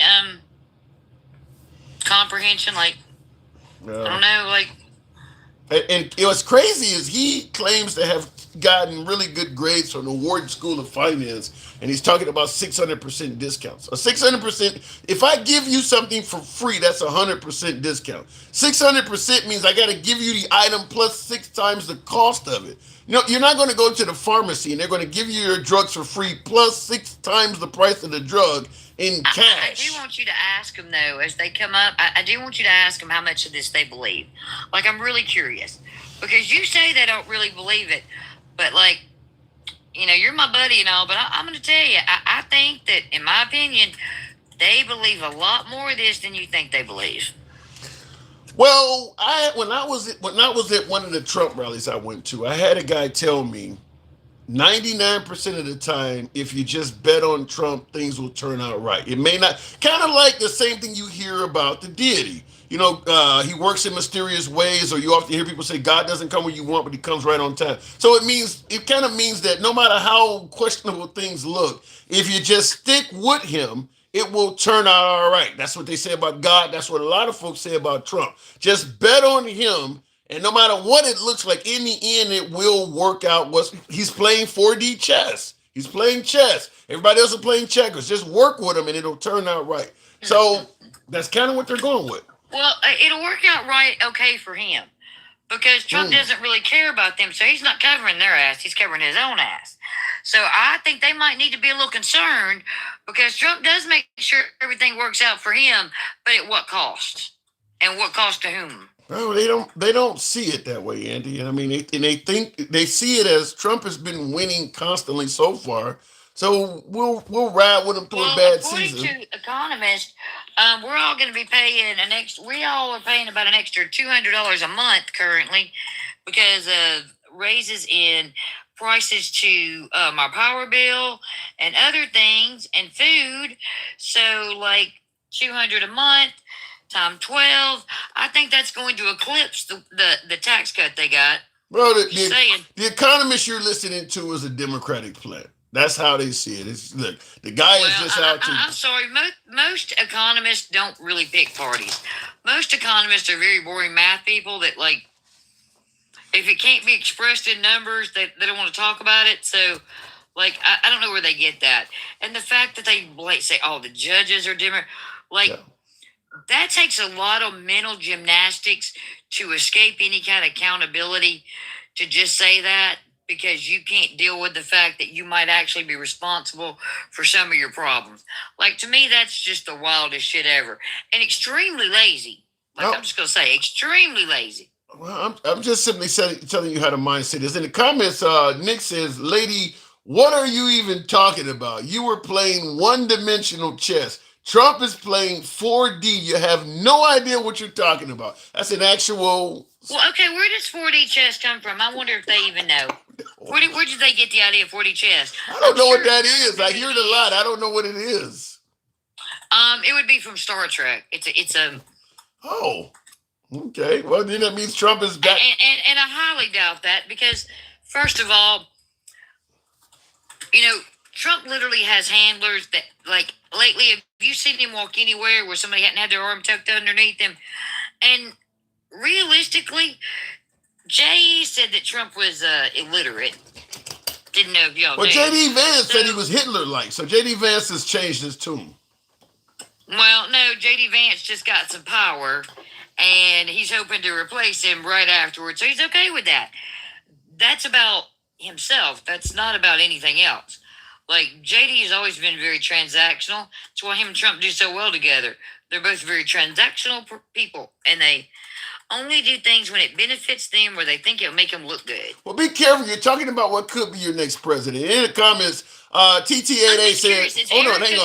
Hold on 1 second. Hold on before you say that. Hold on before you say that. TT18 was on your way out. You said, this is a great stream. Some good peeps in the comments, but I got to go take care, folks. Appreciate you tuning in. Thank you. Come on back anytime. Go, Andy. I'm just curious. Is he going to make Erica Kirk his first lady? Since he's, like, been... Why do y'all keep saying that? The man has a wife. Yeah, that he keeps talking trash about. And I'm sorry, but I'm going to tell you, if anybody ran their hands through my husband's hair the way she did, that'd be the end of them. Like, right there on the spot. Well, it'd be like, Erica's, you've seen how she talks about Charlie. She's kind of just a passionate. That is very, very intimate. She's just kind of a passionate woman. Fingers through a man's hair that way. It also shows that it's not the first time, because you don't generally just reach up and do that to a person that you're not very familiar with. I'm just trying to say. Well, I mean, they were friends. There's a picture of Erica there with both Trump. Oh, I'm sure they're friends. But notice that she's on Trump like that too. Maybe she just gives passionate hugs. Well, I mean, I can't imagine that I'm just, the man passed away. I'm gonna let that go. Mm-hmm. There's so much I could say, but I'm not going to. I am not them. I'm not gonna. Back so you're suggesting that there may be some possibility that Erica is seeking intimacy from the vice president,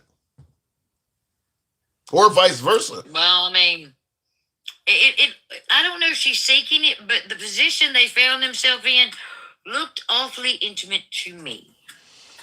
But they're not gonna fuck on stage, Andy. This was out in public. No, but those were indicators that they had before, or they might soon. Like, Oh my God. I'm just telling you, any woman puts their Holy hand shit. on my man like that, we got a problem. And if I was JD's wife, you know, I'd be wanting to talk to him about that shit. Okay, look at how she's laying on Trump's chest. I mean, he's likely to have makeup and everything on his shirt. Oh, Nobody I said don't that even about talk Trump. I'm about to eat. Let's not ruin my dinner, okay? What? Trump is a ladies' man. Trump was a decent looking dude back in the day. No. Trump's something, all right. That guy has had more Playboy models damn near than Hugh Hefner. That man has had a lot of fun in his life. Mm-hmm. I mean, you got Stormy came to the hotel room and gave it up for nothing. I mean, the guy's had a lot of She got fun. paid. No. She got paid. We know she got paid because those checks are what caught him that 34 felonies. Yeah, but he ended up suing Stormy Daniels and he got paid. She had to pay him like $600K for that breaking that what did you call it, the NDA or whatever, non-disclosure agreement. Stormy Daniels had to pay him money. She had to pay him a little bit. What did she get from him? And he needs to. She got $100 and some thousand that Michael Cohen mortgaged his house for, because I actually got to interview Michael Cohen and he told me what happened. And she ended up losing to him because she violated the NDA and she had to pay him like $650. So Trump got pussy and profit. That's a crying shame. That man is a good businessman. That's what I'm talking about, Andy. They like him because that man. We need a businessman. Man in history. And a lot of times he loses. And like some of these cases he's opened himself up to discovery for, I'm not saying, you know, but me personally, I might not set myself up to be investigated that firmly, especially since we all know that some of the shit that they're looking for he did. I would just stop if I was him. Well, listen, the guy has the power of the pardon behind him. Unless they can get him on something state-related, that guy's going to walk off into the sunset, a wealthy old man. He's going to live a long life. He's going to die. You just don't like him, huh? That's so gross. Oh, come on. He's 80 years old. He's a billionaire a few times over, I'm sure, by now. And he's going to, 80 alone. He's about to turn 80. I want a man that can have a conversation with me. And I'm sorry, but if you're going to be wandering off talking about snakes and venom and wild shit, like, you are not the man for me. I need somebody that's coherent. Well, how about this? In the moment. How about this? Not only can he have a conversation with you, but he can tell you how you're supposed to think and respond to it. That's because he's a narcissist. That's why he made that whole thing about Rob Reiner about him. Well, he's a narcissist.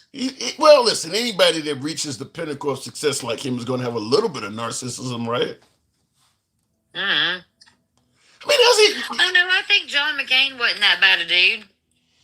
But we didn't see him as president. He never made it, so we don't know what. Like Obama as senator didn't come across as narcissistic, but when he was in there, he was saying a few things like, you know, I won, and telling other folks I get to make the decisions. He was a little bit, not as bad as Trump is probably the most narcissistic. That's just being arrogant. There's a difference between having a little bit of arrogance to you and a little bit of cockiness because, you actually did something. And you out and out just being a damn, narcissist. And don't care about nobody but yourself. There's a huge difference. It's worked well for Trump. That has worked well for him throughout his life.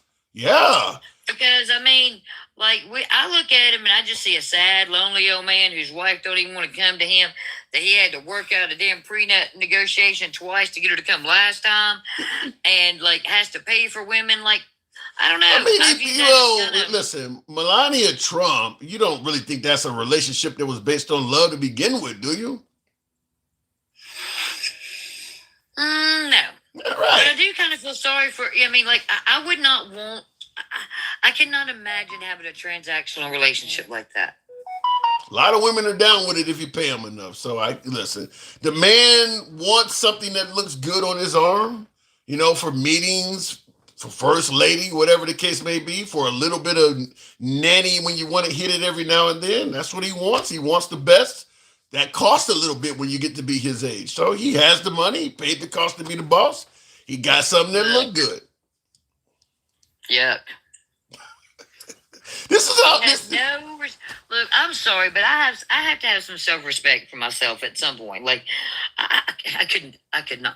There's no amount of money on earth that would make me do Donald Trump. Like, and I could have married for money. I did not. I chose, to marry somebody that was, just starting out in their career, and we love each other because he's smart, and I like him because he's funny. But now he's at the top of his career, and he's doing really well.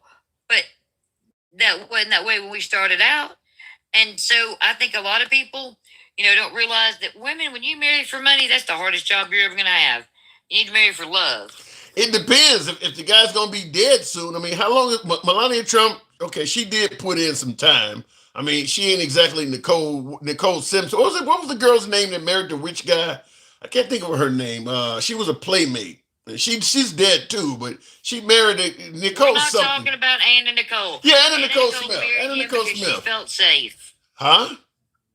Anna Nicole married him because she felt safe, because she was knocking down $100,000 check just for showing up for a photo shoot. Okay. So, like, she wasn't hustling money; she had money. I don't think Melania Trump got a bad spot. She's got a movie coming out. They paid her $40 million for the movie. She don't have to live in the White House. She's in New York or Florida anytime she wants. She's got security for life. Amazon made a propaganda movie about Melania the same way they did about Michael Flynn.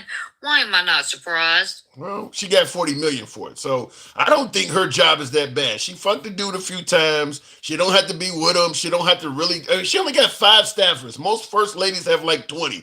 Hey, look, I went and looked it up. Like, Hunter had a long career before. He was even in office before Bush. Whoever was president before Bush, he worked for them too. Like, Hunter worked in politics. I think he worked for Clinton for quite a while, and then he moved into logistics. So he was very qualified for his job at Burisma. Unlike Don Jr., who's in the desert of Qatar, out there just raking in daddy's money from daddy's side deals. And by the way, I asked AI to run me an analysis, and it said there was no proof that Joe actually benefited from any of what Hunter did. But there's direct proof that Donald Trump benefits from everything Don Jr. does. And we're talking about in the billions. And that's just straight up corruption. And they can ignore it if they want to, but it doesn't change what it is. Well, it's going to be interesting to see what happens post-Trump's presidency. Not likely that Trump, but many of his administration is people, I don't know if he's going to pardon the whole administration or whatever, but I got to move it on. But it's going to be interesting because they're always. I heard that Ghislaine Maxwell just sent in a request to have her. She's getting out. If he puts aside her conviction, like I don't think he realizes what the Republican, not even the Democrats, what the Republican Party will do to him if he pardons her. Like, I don't think he gives a damn. She's getting out. I gotta go, Andy. She's getting out though. My money is on her getting out. Appreciate it. All right, moving on with the program. By the way, thank you guys for tapping the screen and getting your boy up to 130,000. Would have been nice to get to 150, but I appreciate the 130,000. 40 million for her movie. Her husband is a billionaire. She doesn't have to worry about money or what people really think about her. True. However, ever since Trump came down the golden escalator, we've been told one of the good things about President Trump is he is going to be a president that has his own money. He's not taking a salary, so we don't have to worry about him ripping us off. And then he got in the White House, and that's all he's been focused on is making more money. So I agree with you that with her husband being a billionaire, she doesn't have to worry about money. There's a whole lot of people that don't have to worry about money that still continues to worry about money all the time. Think about it. Elon, Bezos, they're like number 1 and 2 and 3. Well, these people work every damn day. These folks are working every damn day. Elon is not known to be very charitable. He's keeping the fucking money. You don't have to worry about money whatsoever. Yet he is working to make more and more and more money. So I agree she doesn't have to worry about money, but people that don't have to worry about money still wants more money. Trump hasn't had to worry about money probably the last 30, 40 years. Still wants it. I mean, the guy has been down to selling Bibles and in fucking NFT cards and shit like that. You would think that stuff would be beneath him, considering how much money he has. Selling look like baseball cards and shit. Selling shoes and stuff like that. The guy's taking money from wherever he can get it. He don't have to worry about making money, but he absolutely clearly wants more money. I think that's pretty obvious. Jesus said it's easier for a camel to go through the eye of a needle than for a rich man to enter the kingdom of God. Wow. Holy shit. The first question we need to know is, what is the definition of a rich man? Because a whole lot of us may not be going to the kingdom. Keep in mind, if you're middle class in America, you're probably considered rich around most places in the world. So a lot of us may not end up going into the kingdom of heaven based on that statement. Anyhow, the eye of the needle was small. What it says, the eye of a needle was a small man-sized door a camel had to bow down and crawl through. Not impossible, just humbling. All right, I'm learning a little something. What is the name, Nicole? No, I meant to say Anna Nicole Smith. I said Nicole Simpson. You're talking about Nicole Simpson is obviously O.J. Simpson's victim, but I was meaning Anna Nicole Smith, but Nicole Simpson came to mind. Appreciate the 136,000. As always, you guys know how the program is ran. We don't block, ban, or censor. We're always MAGA friendly, always have been, always will be. If you enjoy this type of dialogue from all sides of the aisle, I'd ask that you follow the program if you happen to be watching us live on Facebook, Instagram, or TikTok. And if you're watching on YouTube, feel free to subscribe to the show. We'll be here once again tomorrow, as we are most weekdays. It's your boy Tim, the Handsome Liberal. I gotta go. Y'all take care and have a good night. Turn off this shit. I gotta go eat. I'm hungry. All right, catch y'all later.